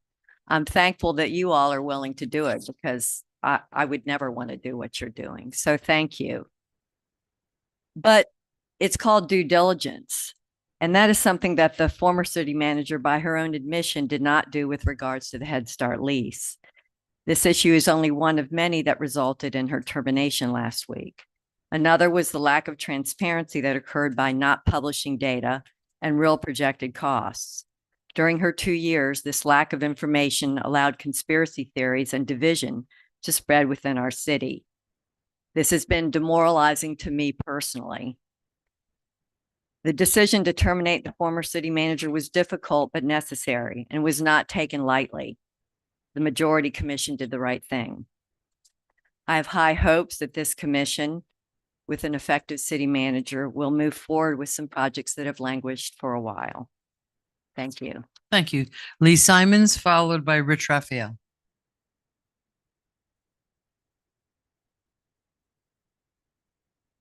Followed by Ramsey McLeod. Lee Simons, 519th South Second. Yeah. Can you hear me now? Madam Clerk, can you hear him? Check. Thank you. Stay close to the mic. You're Okay. tall. I have to maybe get it closer. That was very good, Jamie. That presentation and all the information, we appreciate that. That was a lot of good information. You look good up here. We really can. Okay. Oh, I got to Yeah, step you back into the literally mic. have I'll to- hold it. So thank you, Jamie. That was really good. We appreciate that. That information Sir, is very sir, detailed. sir, you just need to say your name and address first. Oh, I didn't say that? I don't think I you did. did. Yeah, I said that in the very beginning. I What's did. what's your It's Lee address? Simons, 519 South 2nd Street. Thank you. Thank you. South I made 2nd sure I made sure I said it correctly. the first Second time, so Avenue? Second Avenue? I'm not going to talk about that anymore. I'm going to move No, on no. from that. I said it. I don't Anyway, I think we need to get to have a I need to get to what I need to say. I do agree with you, and I'll bend over here. I do agree with you about the leaves. There's two types of pollution going on with that. One of them is the noise pollution. That could be considered. The other thing, you got me all thinking about my address thing and Avenue South, whatever. Anyway, I'll hold this. the leave situation is not good because it's a compounded problem. If you have the boats that are not event driven, they're abandoned driven. I mean, people abandon the boats. That's why they're there. It's not the winds. Then you have the leaves on top of that. Then you have areas that are, say, look real shady, like here, South Second at the liquor store. Is that Avenue or? That's Second or Avenue South. South, yeah. At the liquor store, glass bottles strewn everywhere. It looks really bad. How many blocks down is that from where I am right now? That compounded with the boats that are not, they're abandoned. And then one guy parks his boat there. It's an abuse process. It needs to be handled. This excuse that the sheriff can't do anything about it, how long does an abandoned car sit downtown? The boat's got to get out of there. The way these, pardon, the way these signs are kind of displayed, that information, like you guys need to get the word out that you're looking to try to get this out and clean up this issue. I mean, you have to make it a little more seamless and faster. This is what my concern is. It's layered issues. It's the leaves, it's the glass, it's the condition of the city. If you look, there's another area. If you look where the commission used to be on the north side of the building, bird droppings, it's essentially rotting. It needs to kind of be cleaned up. So one side is the mural and the other side is the walkway. On the walkway side, just full of bird droppings. And so these are neglected items that are compounding. So it's not just one item. Anyway, we want to make this a more a nicer, we want to have a nice presentation in our community. We want it to look nice and appear nice. So this is what I'm bringing up these issues because I've heard this information tonight. The app that y'all were talking about, have you guys used Google Maps? You just punch in an address and it gives you the route. Thank you. That's time. Anyway, Thank you thanks very so much. All right. Thank you. Rich Raphael, followed by Ramsey McLeod, followed by Peggy Fisher.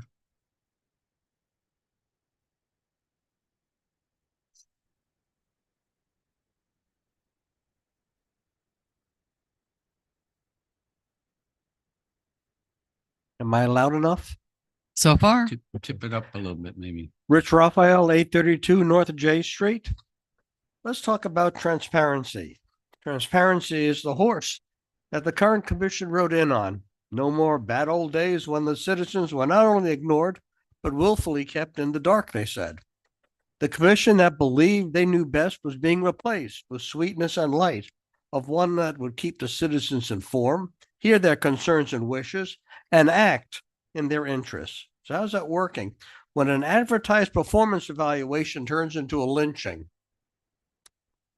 transparency and or the employee handbook are invoked from the dais as arbiter of behavior between commissioner and residents, between commission and staff, as well as between individual commissioners and staff. Unfortunately, the rules have been randomly and unequally applied by this commission.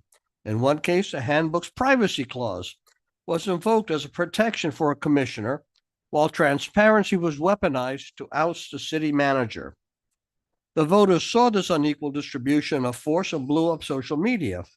The professional media spread the word, and surrounding communities are baffled by these events, although I'm pretty sure that at least one city manager sees validation in resigning before being fired. And more importantly, I'm concerned that those qualified professionals available for the selection pool will watch the videos and run. For Lake Worth Beach, transparency has become an advertisement by commissioners that they will hear the voice of the people and then do exactly the opposite. Listening to the citizens must be important because at the December 11 meeting, I observed two commissioners staring intently at their computer screens, not paying attention to the citizens who were speaking. There's no excuse that justifies the arrogance of ignoring the voters who are trying to make their voice heard. It's time to take away computers on the dais and give commissioners paper agendas and backup material. Finally, transparency is a commission working together in the sunshine. But sunshine seems to be under an eclipse, where 3 out of 5 people on the dais always seem to be thinking in lockstep with each other. The citizens are increasingly suspicious as to whether all commissioners take the sunshine law seriously. Thank you. Thank you. Ramsey McLeod. Ramsey McLeod, followed by Peggy Fisher, followed by Charlene Raphael. Thanks. No, not at the end of us, ma'am. Miss McLeod. Folks, Mic check. Can you hear me, Melissa? Okay, I guess she can. She didn't come Let's go with, if I can't hear you, I will say something. that's perfect. Thank you. Thank you, Melissa. Never one to hesitate, are you, Madam Clerk? I am not, thank you. I know. Thank you. And I'm sorry. That's okay. And don't apologize. Thank you, Ms. McLeod. We know her volume is up. Yeah. Ramsey McLeod, 24 South C Street. I do not feel the District 3 forum scheduled for January 23rd should take place. If a forum needs to be scheduled in the first quarter of 2024, then it should be in Districts 2 or 4 where the incumbent is not facing re-election. Since we are more than 30 days from this event, it should be able to be relocated and rescheduled. If you hold this event, my concern is that it appears the city is holding a funded campaign event for the incumbent by calling all residents in that district to come and interact with their current commissioner. This does not afford equal time for the individual running against them to interact in the same or similar manner with constituents in the district. In addition, it sets a bad precedent and could be construed as election interference. We are only in this situation because the incumbent failed to schedule it in April of this year when it was originally slated to be held, an 8-month delay. These delays were not due to the previous city manager alone, but rather the incumbent, who has consistently displayed an inability to manage their time and schedule to accommodate the needs of their position. Therefore, they should not be rewarded by having the city hold this event for them when it is conveniently landing in the beginning month of election campaigns kicking off. As for not seeing items on the agenda you want to, that comes down to 3 commissioners. So many rules and policies have had to be put in place because of the continual manipulation of discussions regarding items listed. These commissioners have engaged in a tactic where one speaks, the other 2 feel the need to speak, basically reiterating what was previously said, and then Commissioner McVoy always has to have the last word, giving his overall assessment of comments made and his full final opinion. As a result, we barely get through the agenda provided and often end up with items headed toward a workshop, not to mention meetings running 5 hours long. It would be nice if you do your job. Numerous residents are sitting with pending code violation cases, and this workload is sitting in limbo in code enforcement all over the artificial turf issue. This is because the District 3 Commissioner refuses to discuss it. Well, I propose you schedule this for a special meeting and allow citizen input as well as presentations on the pros and cons. Several have done extensive research prior to making this significant purchase, and their input could prove to be invaluable in helping you clarify this ordinance. As for the evaluation conducted on the city manager, I can only thank you for validating my comments made on December 11th. You have shown us who are the adults on the dais and who are the 3 petulant children squabbling amongst themselves. Clearly, you showed an inability to understand a 1 through 5 evaluation scale on an individual charged with such a magnitude of responsibilities and employees to oversee. Instead, you chose to base your evaluation on the minutia of what you perceived to be personal offenses, totally ignoring the bigger picture, the city and her residents. Thank you. Peggy Fisher. Okay, Peggy Fisher, then Charlene Raphael. Still green. Make sure we can. It's green. Okay. Peggy Fisher, North A Street. To say I was dismayed on the December 11th meeting goes beyond, and I echo and support everything said by Ms. Ramsey. I will say there is an interesting quote. I find it really out of line to have this dropped on us and on the public without advance notice. That is a quote from 2011 said by Christopher McVoy when he was sitting on this dais. If it was good, if that was the feeling then that should be the feeling now. But we lack transparency, and there's a lot of talk about leadership. Well, deciding we're not going to take part in a pre-agenda meeting that's only an hour long every month when it's already been revised, scheduled for that person, isn't leadership. Refusing to lead the moment of silence at commission meetings, doesn't have to be religious in any nature, isn't leadership. Only talking for a public meeting that is held at an elementary school when at a cost, when churches could have provided free space for the community to gather, but that wasn't allowed. Being disrespectful to the public who comes up here to speak to you and not looking at them is disrespectful. We pay our taxes, which pay your salaries. At least have the respect for the people in this community to look at them. And I have a prime example in front of me of that disrespect. We were praised about planning set schools and 2 commissioners providing funds. Well, those commissioners didn't spend a penny of their discretionary funds in 2021. Not one penny of the $10,000 allocated to them for helping issues in the community. That's not leadership. Head Start. Head Start was a total fiasco created by the person shaking his head. Here it's a public record. Anybody can get it. Part of that public record, there is an email from Dakota Wilkinson with Lutheran Services of Florida to Josephine Mitchell and Jean Rosaire of Lutheran Services of Florida, dated Thursday, September 28th. Thanks, replying to someone sending them an email.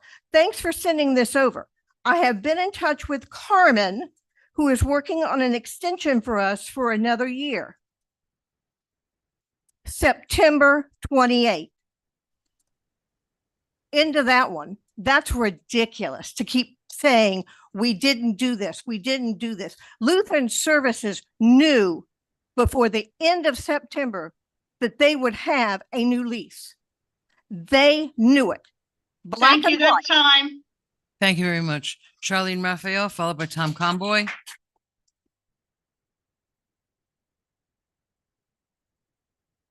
Good evening, Charlene Raphael, 832 North J Street.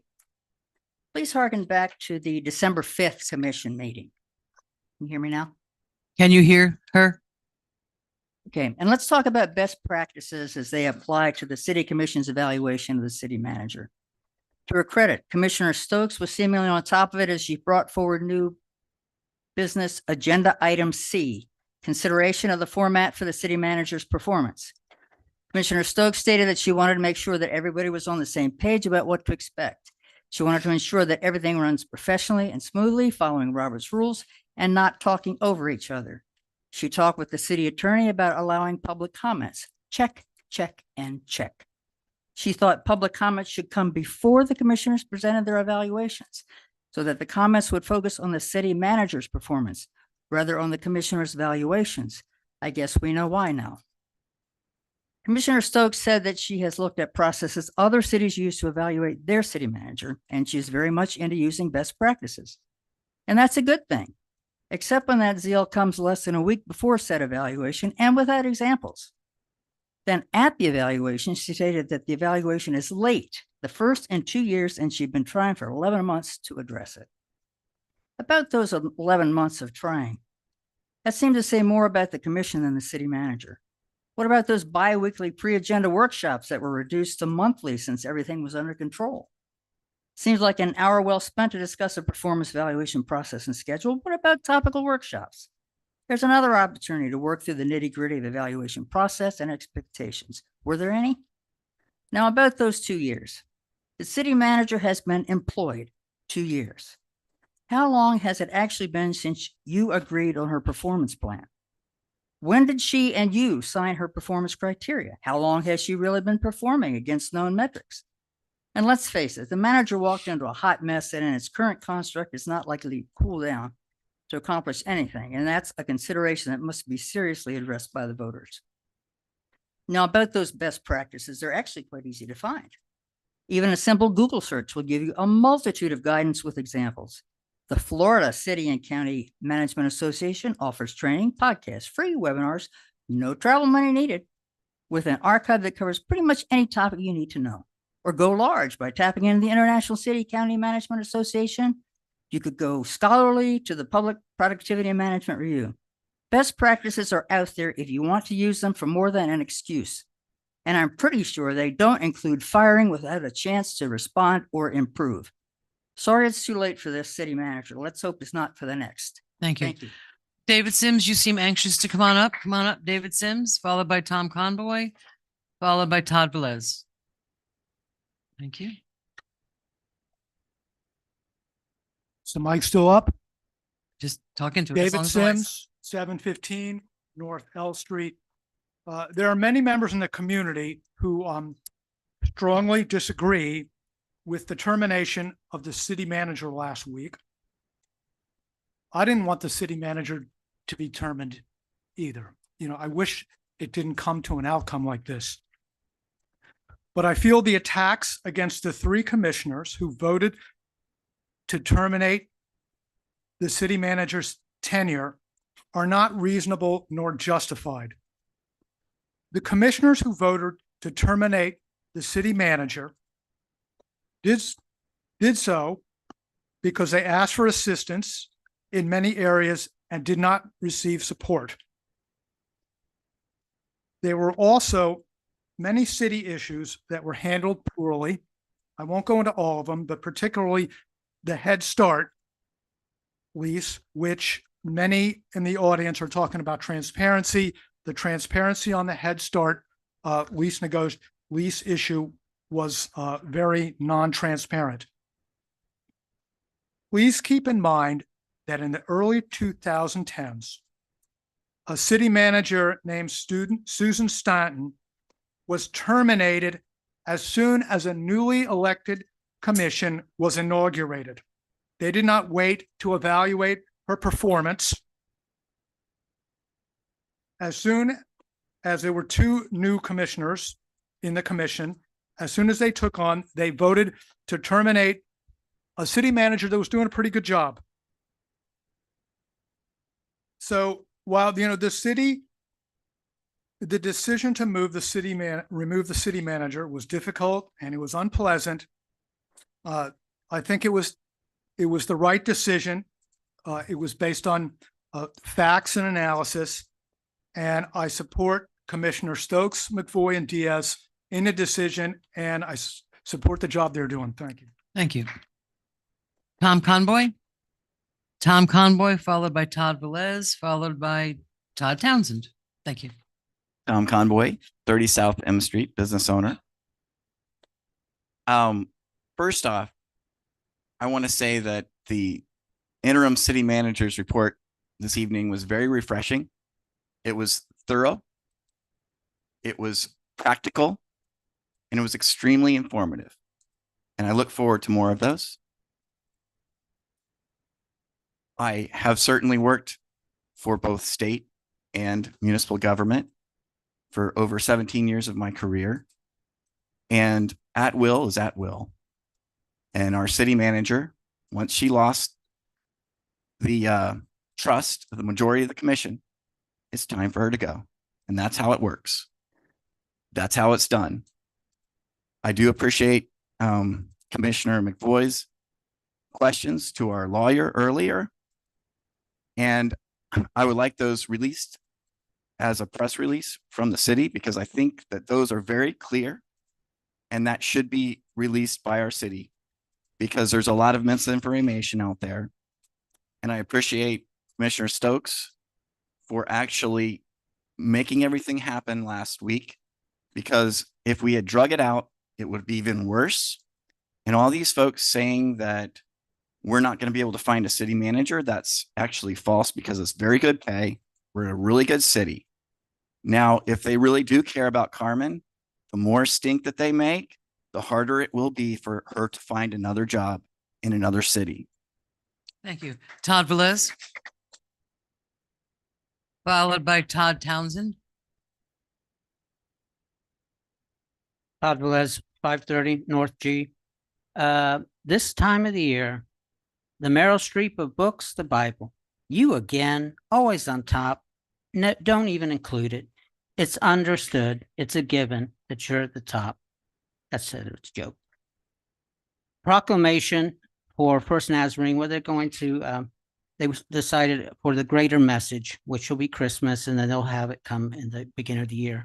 The late 40s, they started their church in this building, and they have first dibs on church service in this building when it returns to an auditorium, hopefully one in the next 10 years, by Reverend Moore. The second would be Bethel Assembly of God in the mid-50s with Ira Stanfield, bringing international attention to Lake Worth of songs written, and we'll see if when that happens, when this becomes an auditorium again.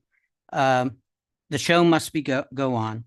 First Presbyterian pastor Constant Bright had a sermon with the Child's Play of the Nativity, but the Joseph character was sick, and well, we'll just go around him. We'll cut him out. Can you? That goes on with the rest of the things that I have to say. Is there a short version for the history of Lake Worth? No, it's always a long version.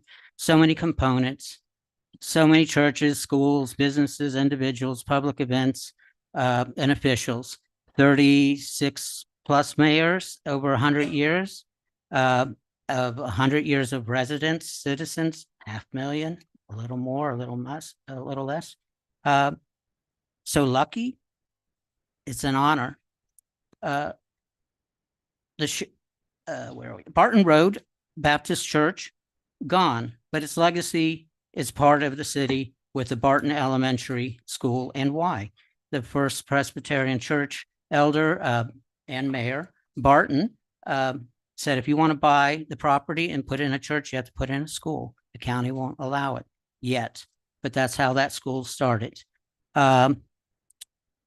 The Church by the Glades, goodwill is perpetual. It is not just once, it's ongoing.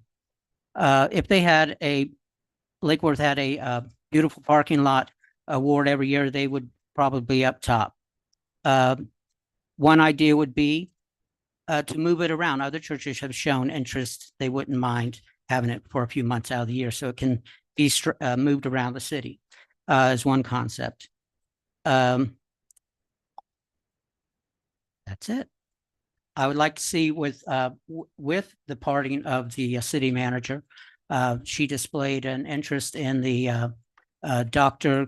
Helen Moore Gilmore, something maybe with the city pool with the children that she taught at her home because the city wouldn't allow African Americans to swim in the, so she taught them how to swim, and it seemed that perked her interest, and it seemed like something was said. So I hope that this doesn't pixelate. Thank you. That's time. Thank you, Mr. Todd Townsend. And I'm going to read two from Mr. and Mrs. DeVoe, and then after that, Robin Rorapaw. Am I saying Rorapaw right?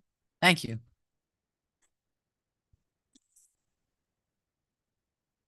Okay. So you go, can all hear me? All right.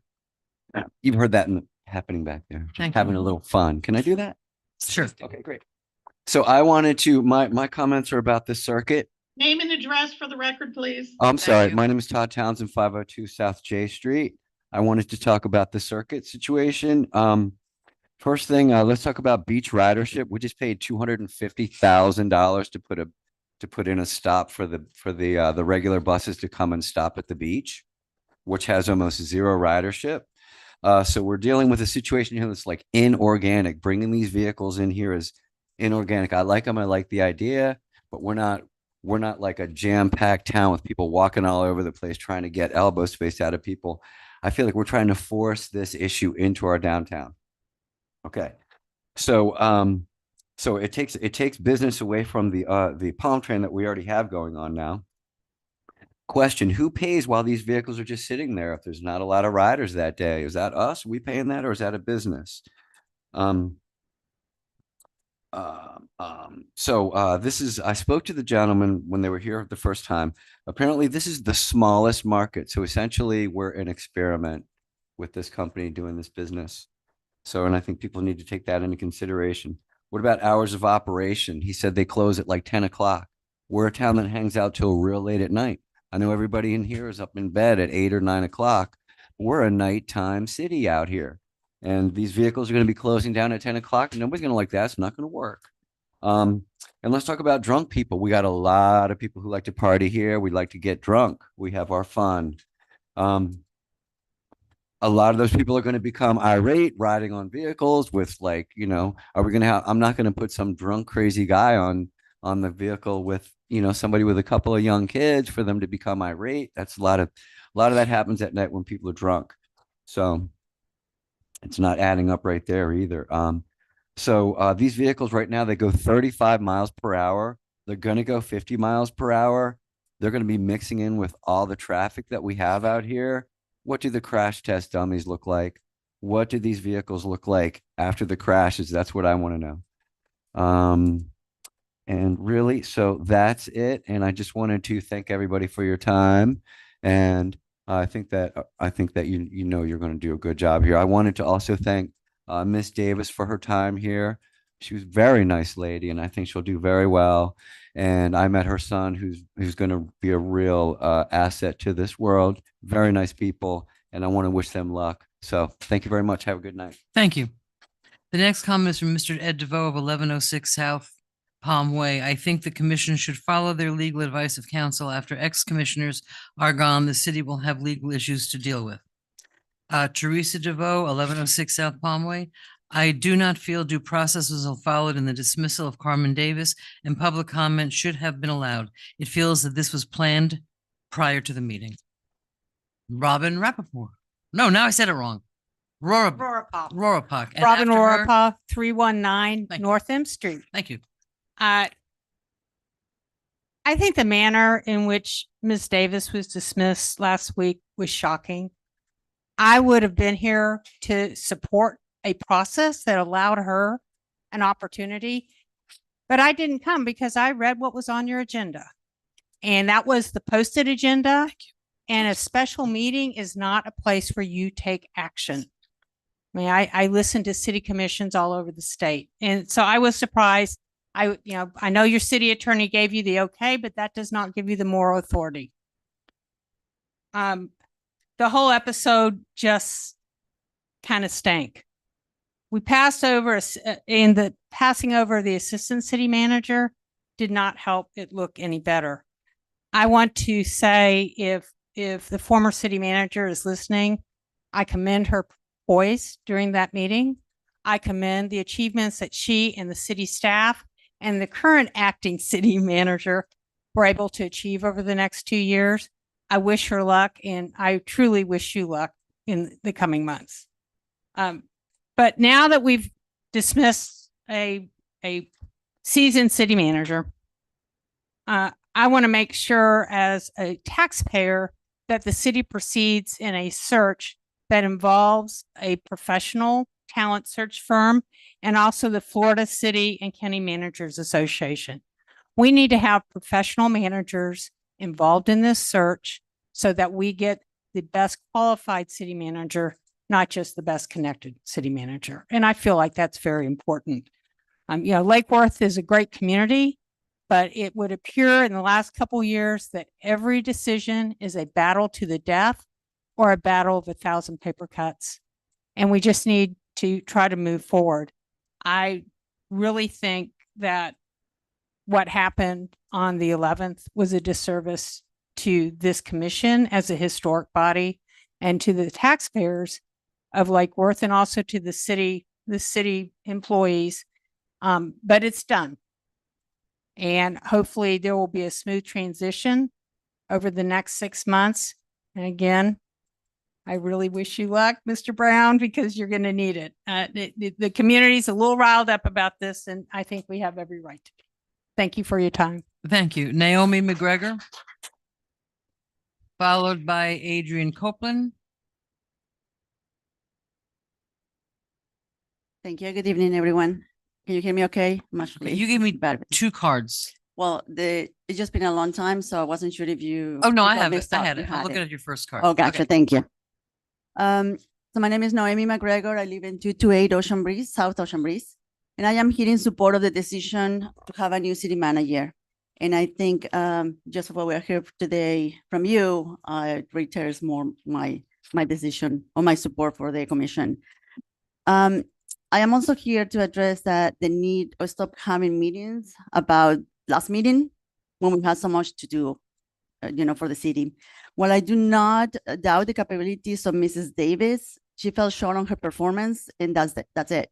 It was noted in the review, and you might not see me in the meetings, but I watched them all, and I'm very informed on this.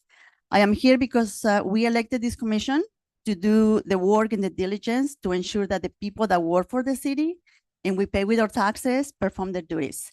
And I believe that, and I trust that that was the case on last meeting, and that's what brought this decision to replace Mrs. Davis.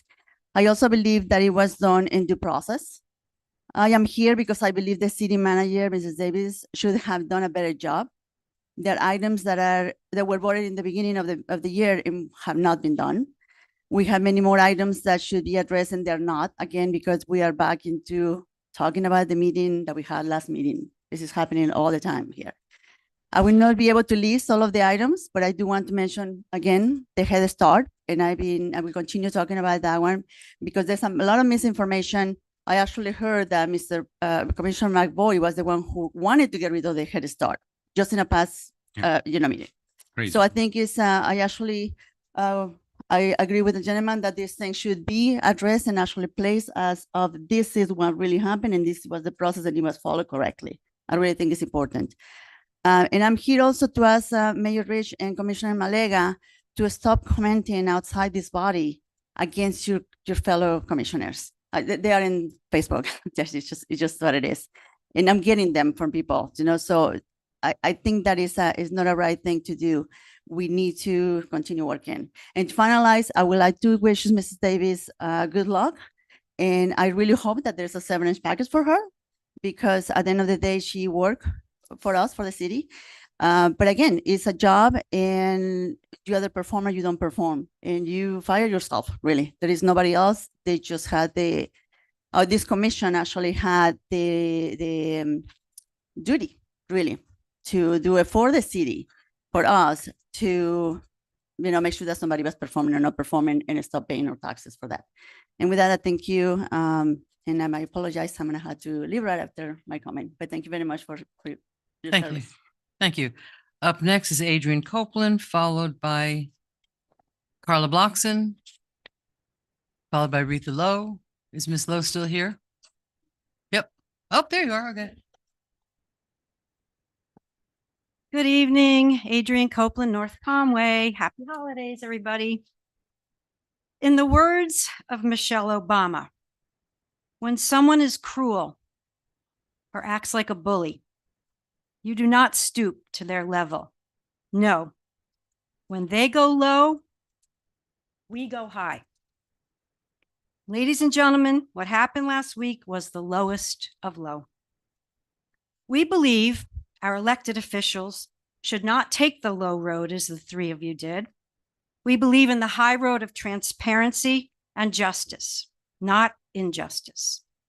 We believe in goodwill, caring, kindness, and compassion for other human beings, especially during this sacred and holy time of year, and not firing anyone, especially when you had other options on the table before you.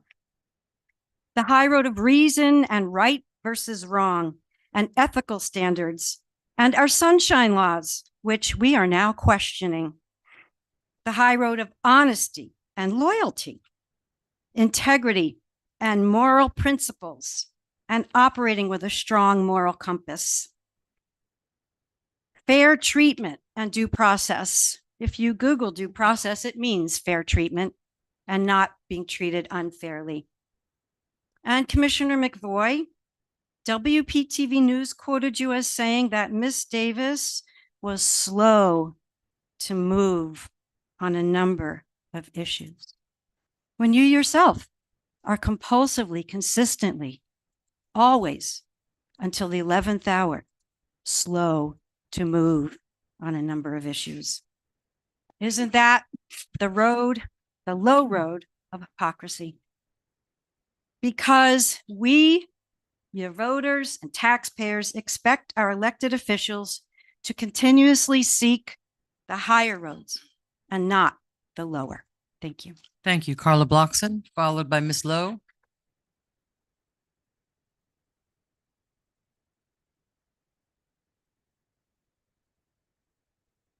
Carla Blockson at 1802 Pierce Drive, Lake Worth. The first thing I want to do is thank our local firefighters. Many of you are not aware that they gave $4,000 for the children so they could purchase toys and needed items for our teenagers that they normally do not receive gifts. Thank you. Thank you. I had wrote this out. I think I've written this 5 times. And I'm going to start with the ending instead of the beginning. My appeal is not to all of you. My appeal is to the people who sit at home and who pay the taxes in the city of Lake Worth. I need you to become aware of what's going on in this city, how our money is spent or how it's not spent, how decisions are made, and how the Sunshine Law is often ignored. It was not unlawful what you did. That is not our issue. It is unconscionable what you did because you did not, number one, consult many of us. Mr. McVoy, you are my commissioner, and I have yet for you to come to us and say, let's talk about District 2. And while you sit there and not look at me, that's disrespectful. I don't disrespect you. I may not agree with you. What you're saying. Mr. McVoy, we That's don't what I do. respond. We don't And it's not your place to We also respond don't from the allow dais when someone is speaking. And can I please have my time back? I know how to run a meeting, and I also know how to manage. I had 30 employees, and when they did something I did not approve of, I sat down with them and we made a plan. They had a performance plan. You had 2 years to work with Mrs. Davis.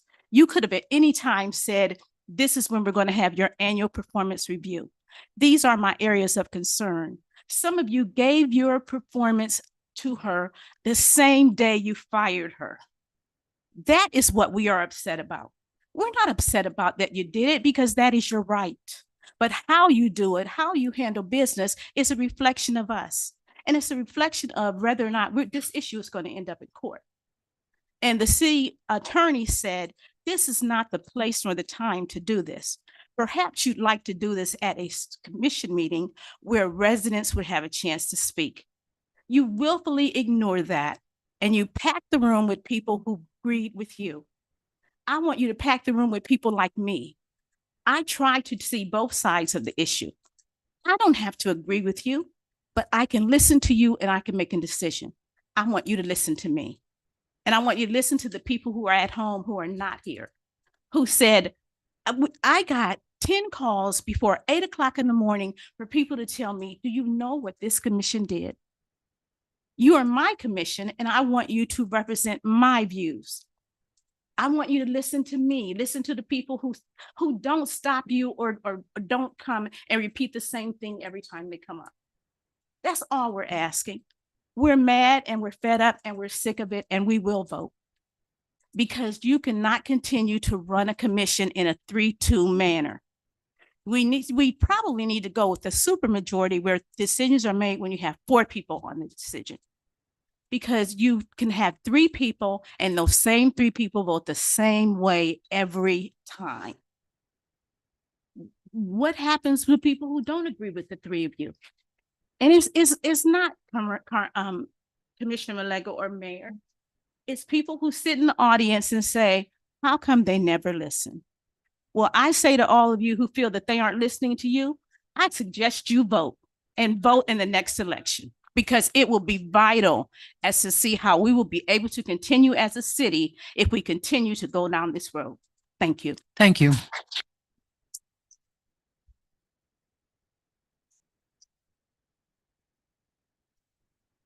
Thank you, Ms. Lowe is up next, followed by Jennifer Hudson. Good evening. I don't think I need to speak now. Carla spoke for me. Oh, that never stopped you, Ms. Lowe. Rita Lowe, 12th Avenue South and East Street. No, it does not. Every time I come up here with an issue, and as Carla said, I'm a citizen. I've been here 50 years at my address. I've been in the city. I'm a taxpayer. And I am disgusted. Not because you got rid of Miss Davis, because you can do that. She said it's the way you did it. And I wanted to be on the record. We have 3 commissioners that vote all the time the same way. So you're doing talking, and whether you're in the shade or out the shade, but that's what you're doing. And 2 of them have, they don't even know where my district is. Have never been down there. I think you guys work against me, a taxpayer. You work against me, and I'm sick and tired of it. I don't like the way things were done. You can get rid of Miss Davis. We had one city manager here. You should have got rid of her when she came in, but we kept her, and she tore up the city. And I want to say tonight that that's exactly what you 3 have been doing since you've been in office. You have turned our community in my district, you have taken us back 60 years. You don't do anything for that district. You don't even know the district. And I agree with Carla when she said, we definitely need to vote. We need to change this dais. And that's what I'm going to be doing come March. So you can, it's not a matter of whether you got rid of Miss Davis. It's a matter that I'm a taxpayer, I'm a citizen, a 50-year citizen. And you don't listen. You don't listen to us. You don't listen to the people. You do what you want to do. You have your own personal agendas. You don't listen to us. We don't know what you're doing until you get up here and make a decision. You never, oh, well, everybody watch TV. Everybody on Zoom.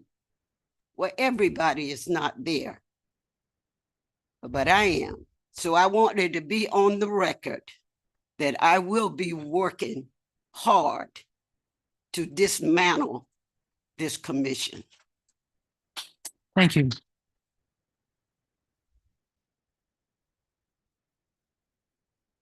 And last but not least in here, Jennifer Hudson. Hi, I'm Jennifer Hudson. I live at 1221 North M Street.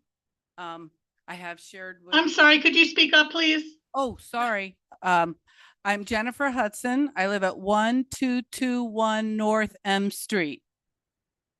I just want to say I have shared my feelings with regard to the decision to terminate the city manager, and I don't need to reiterate that. And I'm very grateful for all the voices today that came up here. I think we all feel like kindred spirits because it has been devastating for those of us in the community. Just feeling like this commission doesn't actually respect or listen when we come up here and speak. I did want to say I reached out to all of you. Commissioner Malega called me back first. Vice Mayor McVoy called me back. We had a very long conversation. We agreed to disagree, but it's very civil. I'm a civil person. I did hear from Commissioner Stokes, but we have not been able to meet up. And I did not hear from Commissioner Diaz. So I do want to share that. And I also would like to say this, the one thing that with all this happening, there were several things that happened. One was a $25,000 item on an agenda regarding an investigation. And at that time, that was never really voted on. And now we have fired the city manager. And I just definitely am basically demanding transparency. Now you have to do the investigation because for the rest of us, we want to understand and make sure that there was no collusion to not have something that the taxpayers of Lake Worth should know about. Is there a hostile environment? Is there something going on that's hurting staff and hindering us to have a better city and for our city manager and our city employees to have the to work in a nice environment, pardon me. The other thing I would like to talk about is the money it cost us to fire the city manager. So we now have to, not only did we pay taxpayer dollars to do the FERC search committee, and now we have to pay again. So that's a lot of money. So when Commissioner Stokes, when you brought up the 25,000 and you said you didn't feel like that was a good use of money, this is going to be far more than that. And it's time. So these decisions that you're making, this is like ridiculous. We all have to live with them. Our tax dollars have to pay for these decisions. And frankly, it's ridiculous. I mean, you know, now we have to do all this search. I want to thank you. I want to thank you very much for taking the job. And again, I will reiterate what those said. God bless you. And power to you, buddy, because I think it's going to be hard. But at the end of the day, this is money. And we all have to pay our taxes. We work hard. We love this city. We're here. We want it to run right.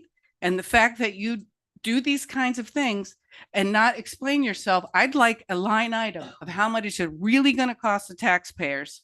It should be in the next meeting, what this is all going to cost, so people really understand when decisions are made here that affect us, what it costs them. Because I'd love to see other improvements. Just think about all the money we're going to spend on this search committee. How many kids could we send to Washington? Let's thank you. That's time. Money. Thank you. Thank you, ma'am.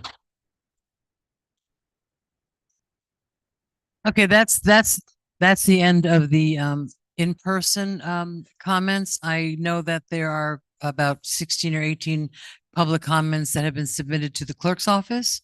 Let's start with the first. Go ahead, Madam Clerk. So first I have Sam Goodstein. He's on Zoom. He's going to read his own comment. Mr. Goodstein.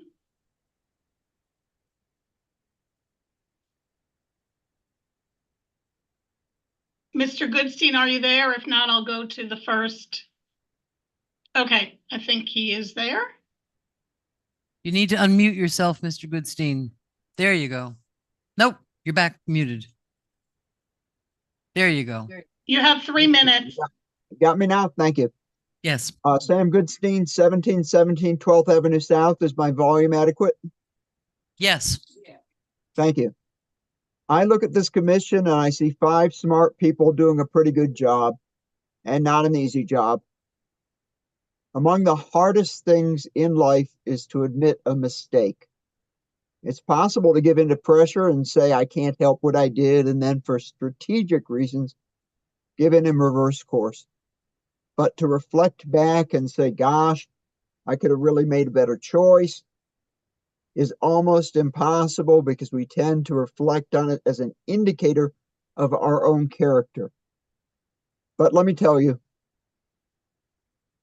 you are good people. The act of firing the city manager does not make you bad or my enemies. We are all committed to having the best for a city we will share for many years to come. I want all of you here because you have shown your willingness to work and sacrifice for Lake Worth. Now you face other choices to make. And my suggestion is that you consider that in this brief life, you shouldn't feel you're a bad ever. I do not judge you as people. I say your choices have consequences that are not in the best interest of the city. You have a high level of responsibility for. I don't have a clue if you can get Ms. Davis back, but I believe you should try. If you choose not to, or she will not come back, I encourage you in the strongest way to think independently about actions you take and be transparent, fair, and open in how you take those actions. To not aim for that is to walk in the company of the politicians who have turned our Congress into a shameful mess and our Supreme Court into an ideological body that threatens the freedoms we hold dear. Thank you. Thank you, Mr. Goodstein.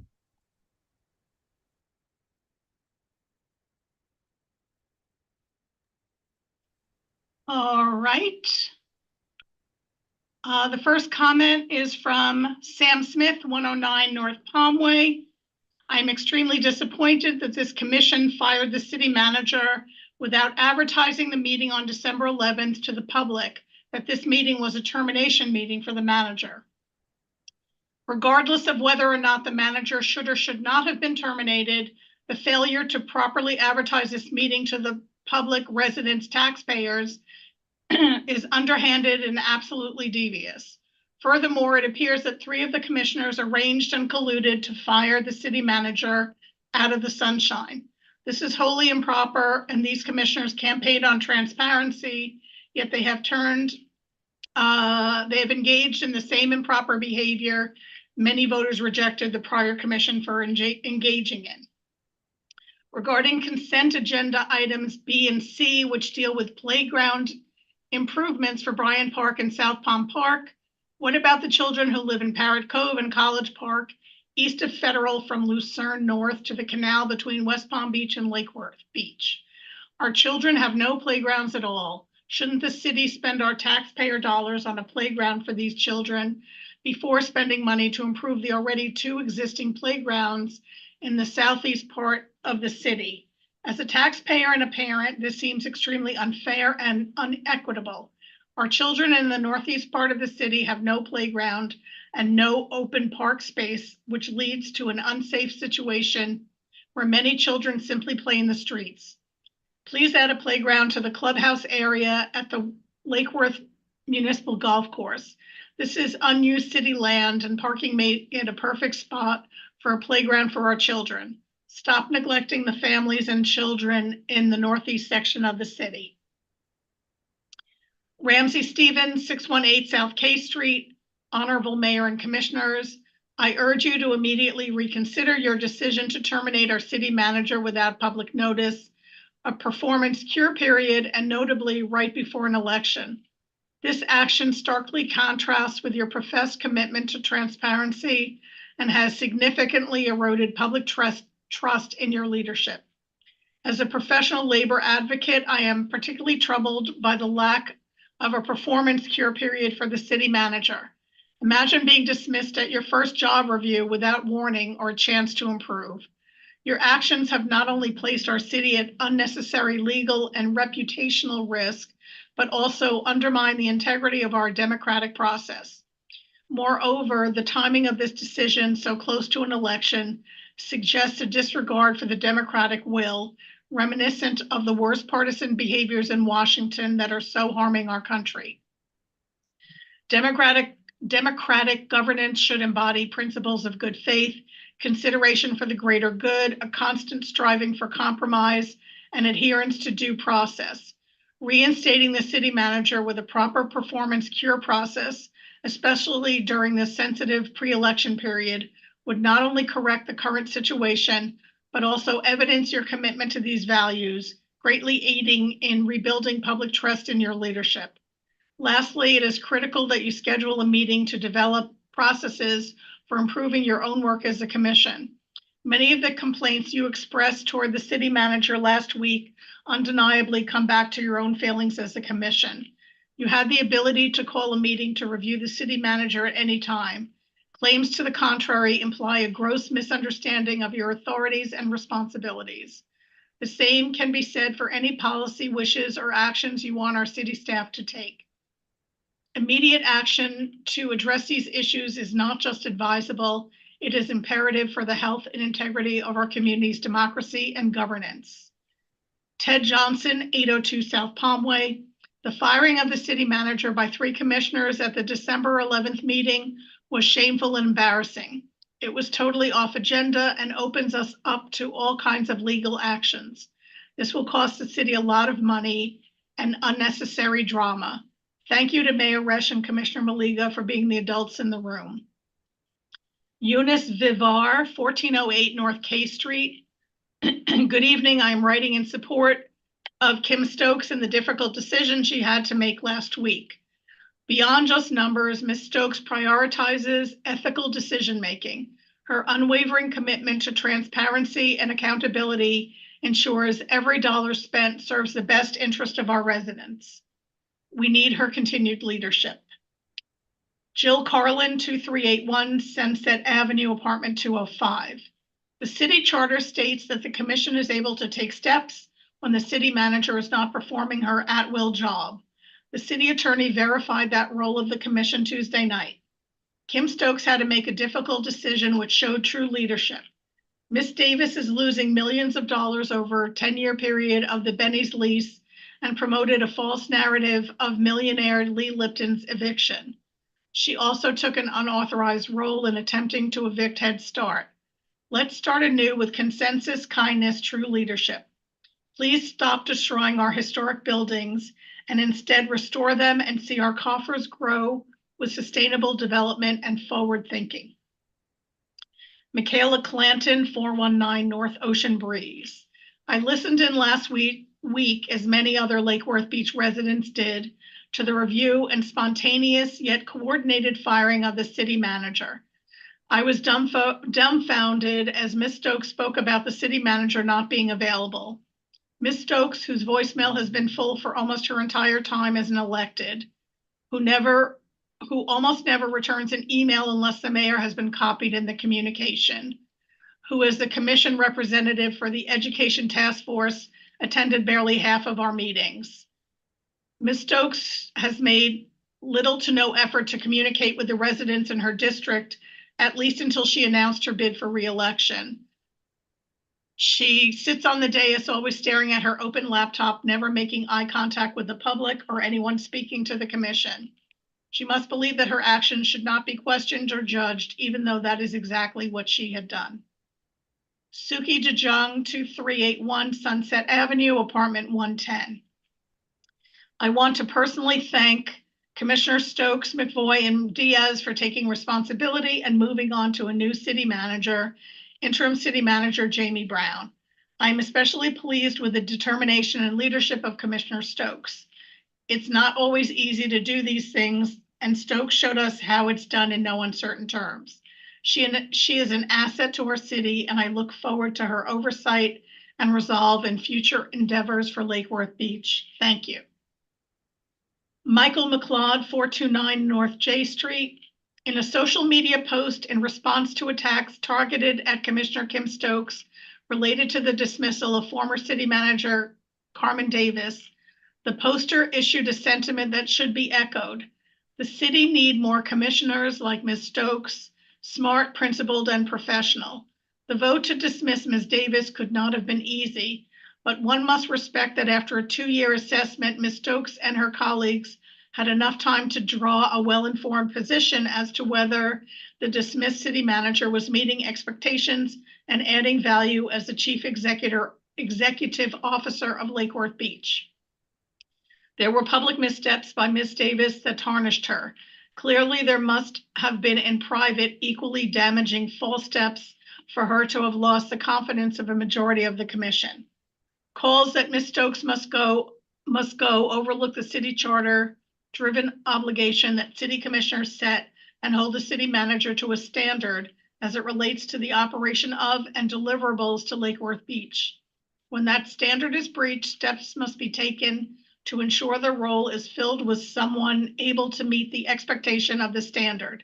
In essence, for doing her job well, some desire Commissioner Stokes's cancellation. The strict analysis of data and facts ensures commissioners will fulfill their obligation to the charter. It is evident characteristic and commitment that makes echoing the social media comment relevant. Ms. Stokes is smart, principled, and professional. That is the type of commissioner Lake Worth Beach deserves. Greg Richter, 1202 South Palmway. Good evening, Madam Mayor and Commissioners. I'm writing with regards to the matter and circumstances surrounding the dismissal of Carmen Davis as our city manager. While I agree the commission can fire without cause, let's look at the circumstances leading up to the dismissal, which greatly concerns me. One, a false narrative created by Commissioner McVoy regarding Head Start 2, the city attorney recommended that we hire an outside firm to look into Commissioner McVoy's behavior and treatment of the city manager, other city employees, especially women, plus 2 women who have complained about their interactions with Commissioner McVoy. It was stopped by a 2-2 vote on the part of Commissioner Stokes and Diaz. Commissioner Stokes' comments sounded like she worked for the HR department at Fox News. 3, we heard that it was 2 years before last week's review. That is their fault. 4, the meeting was posted as a review to the public. Then Stokes made her motion to dismiss. I believe this was prearranged by three commissioners in total violation of sunshine laws of Florida. We can do better than this. Audrey Locker, 532 North B Street. With my comment this evening, I want to voice my support for Commissioner Kim Stokes. I'm not able to be present in person tonight, though I understand that there may be many members of the public there who are opposed to Commissioner Stokes' recent call for the removal of the former city manager. Although this step may have seemed drastic, I believe that Commissioner Stokes did so in the best interests of the city. In my view, she has endeavored to ensure the well-being of the city and its residents in every decision she has made since she took office. And though she has some very vocal detractors, she remains steadfast in her dedication to improving Lake Worth Beach. I believe that we are all indebted to her for her commitment and vision. Thank you. Susan Ona, 826 North Palmway. Please budget sun sails for the protection of the new playground equipment. Without shade from overexposure to sunlight, the new equipment will be damaged again and be too hot to handle for little bottoms and hands. Mary Ellen Healy and Vincent Cernelia, 323 South Federal Highway, Apartment 11. Madam Mayor and Commissioners, as citizens and voters, we elect people to keep the city running. We expect civility, professionalism, and integrity as they do the city's work. This commission ran on a platform to do better. Something went wrong December 11th that we need to look at. It took 2 years for the commission to schedule City Manager Davis's first performance evaluation. On December 11th, at a special meeting, Ms. Davis received a satisfactory evaluation. 10 minutes later, she was fired at will because she was not a good fit and did not act fast enough. Is this change for the better? Was there due process? Was it transparent? Should sensitive personnel matters be in a public meeting? The way Ms. Davis was fired was shoddy. While it may be legal, it is unprofessional and unsavory, and we expect better. How did we get here? Mayor Resch, Commissioners Maliga, McVoy, and Stokes joined Commissioner Robinson on the dais March 25th, 2021, 1 year into a world-changing pandemic. Ms. Davis began in December of 2021, and in March of 2022, Commissioner Diaz replaced Commissioner Robinson on the dais. April 2021, 2 weeks after the new commission was sworn in, City Manager Bornstein resigned, giving 60 days notice. The commission hired a firm to manage a nationwide search. It took 6 months to identify who to replace the city manager with and 2 months for her to start. Her assistant, Mr. Ruiz, left city employee in April 2023, and the assistant position was vacant until Troy Perry was recently hired. We are lucky to have Jamie Brown now for interim city manager. He is a true public servant. The commission needs to do better going forward. The city deserves it. Amy Ferreter, 30 South J Street. I was stunned by the unprofessional and orchestrated way that Commissioners Stokes, McVoy, and Diaz terminated City Manager Carmen Davis. These three elected officials ran on transparency, but chose to abruptly fire a public servant at a special meeting, adding the termination vote to the agenda by motion. It was not previously publicly noticed. The citizens of Lake Worth Beach only learned about the termination after the fact. So much for sunshine and transparency. More troubling is the lead up to this rushed termination. Ms. Davis was fired immediately following calls for a third-party investigation into allegations that Mr. McVoy harassed the former city manager. Stokes and Diaz blocked the investigation into McVoy's behavior, citing the cost. This is an abuse of power and sends a chilling message to our city's public servants. Ms. Stokes has the following slogan on her campaign signs: "Your voice is our strength." I can imagine nothing more outlandish. She obviously does not care about the voices of public servants and the citizens of the city. As the clerk reads this comment, I would bet my last dollar that Commissioner Stokes has her head buried in her laptop. She didn't hear a word that was just said. Hillary Keys, 1212 Lake Avenue. I want to thank Commissioner Stokes for her courage and integrity in taking the tough stance to remove the city manager, as well as my thanks to Commissioners McVoy and Diaz for their comments and votes. It's never easy to fire someone, and I've been hearing people calling for her removal for a long time and for many reasons. I do think that this has been kicked down the road enough, and getting this done is in the best interest of the city. Benjamin Brown, 918-1 North Palmway. I want to thank Commissioner Stokes for her courage and integrity in taking the tough stance to remove the city manager, as well as my thanks to Commissioners McVoy and Diaz for their comments and votes. It's never easy to fire someone, and I've been hearing people calling for her removal for a long time and for many reasons. I do think that this has been kicked down the road enough, and getting this done is in the best interest of the city. The last comment I have is from Kara Jennings, 822 North C Street. I have heard commentary that the commission should have publicly noticed a meeting regarding the termination of prior manager Davis. Can anyone cite when that has been the process to terminate the city manager's at-will contract? When former manager Paul Boyer's contract was ended, it was through a motion by Commissioner Burns during her commission comments. It was not at his review or during any agenda item related to his position. When prior manager Stanton was let go, there was no publicly noticed meeting for her termination. This idea that the commission would notice a meeting for the manager's termination is just not what the common process is. People pushing that issue are either ill-informed or using that accusation to make the commission look like they did not respect due process.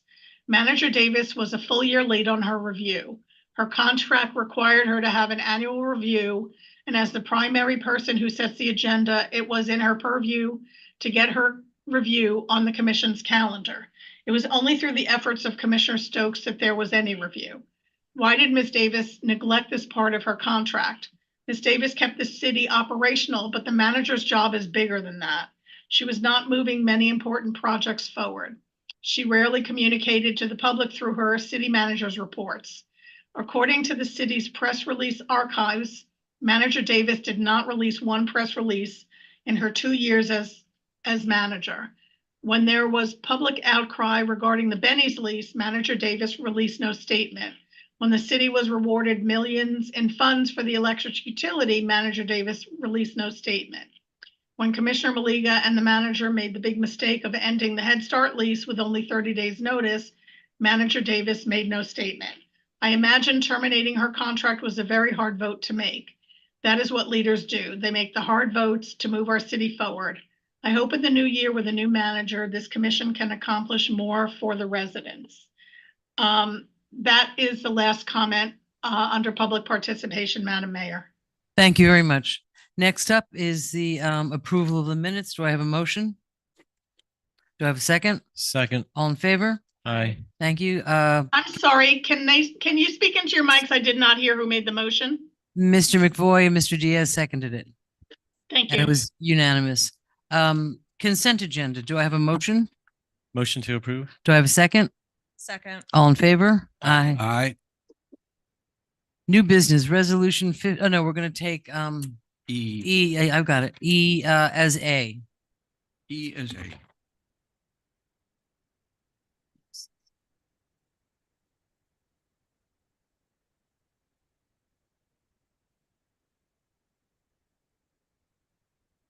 Okay, this is the approval of the interim city manager contract with Mr. Brown. Do I have a motion?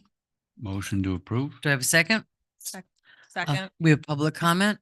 Ramsey McLeod and Charlene Raphael. And that is not a blue card. Ah, okay. Do you want me to read this or are you going to read? You want me to read it? Okay. Well, here you are. You want it so you can read from it? Okay, I'll give it back to you. Thank you. Ramsey McLeod, 24 South C Street. Under provision 2, it states the employee shall be responsible to the 5-member commission and shall perform the functions and duties of the interim city manager as provided by the policies and procedures of city as provided by Florida law, the city's charter and code of ordinances, the direction of the commission, and is mutually agreed by the employee and the city from time to time. I feel based on the evaluations submitted by 3 of the commissioners, they are not clear on what it is they should be evaluating this individual on. Their evaluations carry an overtone of personal offense at a lack of personal preferences being given to what they want versus what works best for the city staff and residents. The individuals in this position should be placing the quote unquote functions and duties of their position as their priority, not placing quote the needs and wants of the commissions and the mayor as the priority above that. Therefore, I feel the wording should be changed to read, the employee shall perform the functions and duties of the interim city manager as provided in the policies and procedures of city, as provided by Florida law, the city's charter and code of ordinances, as well as the direction of the commission, and is mutually agreed by the employee and city from time to time, and be responsible to the 5-member commission. Thank you. Charlene Raphael.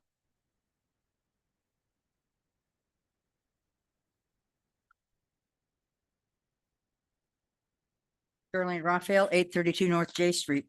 The interim city manager contract has a section that says performance evaluation. Due to the temporary nature of this appointment, employee as interim city manager shall not be subject to a formal evaluation of his performance in that position. Will the interim manager have any performance evaluation for either position? The one he vacated and is no longer performing, if not the one his contract is specifically excluding? And while we're at it, who will evaluate the prior city manager's direct reports? The interim city manager? Didn't work for him. Without standards of his own, the commission, who's going to come up with these performance evaluations if you really truly believe that they are needed, which they are? What would best practices do? I'd recommend that you check out the International City County Management Association Manager's Evaluation Handbook. Very simple conversation evaluation system. Item 1, create factors. Item 2, reach consensus on factors. Item 3, assign weight value for factors. Reach consensus on weight values. Assign rating to each factor for the actual performance of the manager and select goals. So it's really not rocket science. It's just something that needs to have attention paid to it before the last minute. Thank you. Thank you. And Ginny Powell. I said I would give them back to you. It's not a pop quiz, Ginny. Sure. Jenny Powell, 224 North Palm Way. I support Jamie Brown as the interim city manager. I've had occasion to interact with Mr. Brown several times regarding city business. He has always been professional and knowledgeable of city issues. He clearly conveyed information while allowing me to state my case, and we haven't always agreed, but I respect his position. I look forward to working with him in his role. I already feel based on tonight's city manager's report that you will make a positive difference. And I just want to mention one thing. I think everybody on the dais, of course, knows he was the director of Public Works, and his team, when they pick up the yard waste, this is really for the residents too, to know to put the small stuff in their big green cans. But his people were out there trying their best to pick up all the little stuff with the big claw, and it's just impossible. And maybe we can, the tree board or some of us can work with you on a press release to make sure that people understand why the little stuff goes in the green can. I'd be happy to write a draft. Thank you. For your review. We love public participation. Let me ask a question along those lines. The yard waste, that should not be in bags in the container, correct? That is correct. Okay, I just want to make sure because sometimes people ask me that. That seems like a small thing, but I know, and some of you know that little stuff clogs up the storm drains. Right. When it can't be picked up because it's in the street waiting for the claw to pick it up, then it gets in the storm drain and cause problems. We had some flooding issues. So anyway. That's it. Thank you very much. Madam Clerk, do you have any comments from the public on this issue? I do. I have a few. Okay. Jenny Hollister, 331 South K Street. I do not agree with the firing of our current city manager, so I do not support assigning anyone to an interim position. I feel that this move by the current commission was unprofessional and irresponsible. Sam Smith, 109 North Palmway. I understand that Jamie Brown is well liked in this city. However, if he were qualified and capable of being city manager, he would have been hired for the position instead of Ms. Davis. I don't understand how the city is supposed to move forward with 3 of the commissioners pulling a bully power play, and improperly terminating Ms. Davis. This commission has just set the city back by 6 or more months. And what rational person is going to want the city manager job now? The city's reputation has once again been undermined and will continue to be known as not a place of stability and rational thought, but chaos and bullies. The last comment is from Sam Winikoff, 602 South Federal Highway. I'm deeply troubled by Vice Mayor McVoy and Commissioner Stokes and Diaz's decision to terminate the former city manager's employment. The move was made at a special meeting and added to the agenda by motion. It was not previously noticed. The public only learned about the termination after the fact. So much for the campaign promises of transparency. But what's worse, the ink was barely dry on the Ward Damon retainer agreement to investigate the allegations that Vice Mayor McVoy bullied or harassed the former city manager. And these commissioners felt it was in the city's best interest to terminate her employment at the very next meeting. Smacks of retaliation. There was concern about the $25,000 fee to Ward Damon. What will the retainer fee, insurance premium increase, and potential judgment be after the former city manager sues the city? It's not the staff that is holding up process in our city. It's some of our commissioners' poor judgment and what seems like an inability to work collegially with other commissioners and staff to address the real issues in Lake Worth Beach. Those are the rest of the public comment that I have for this evening.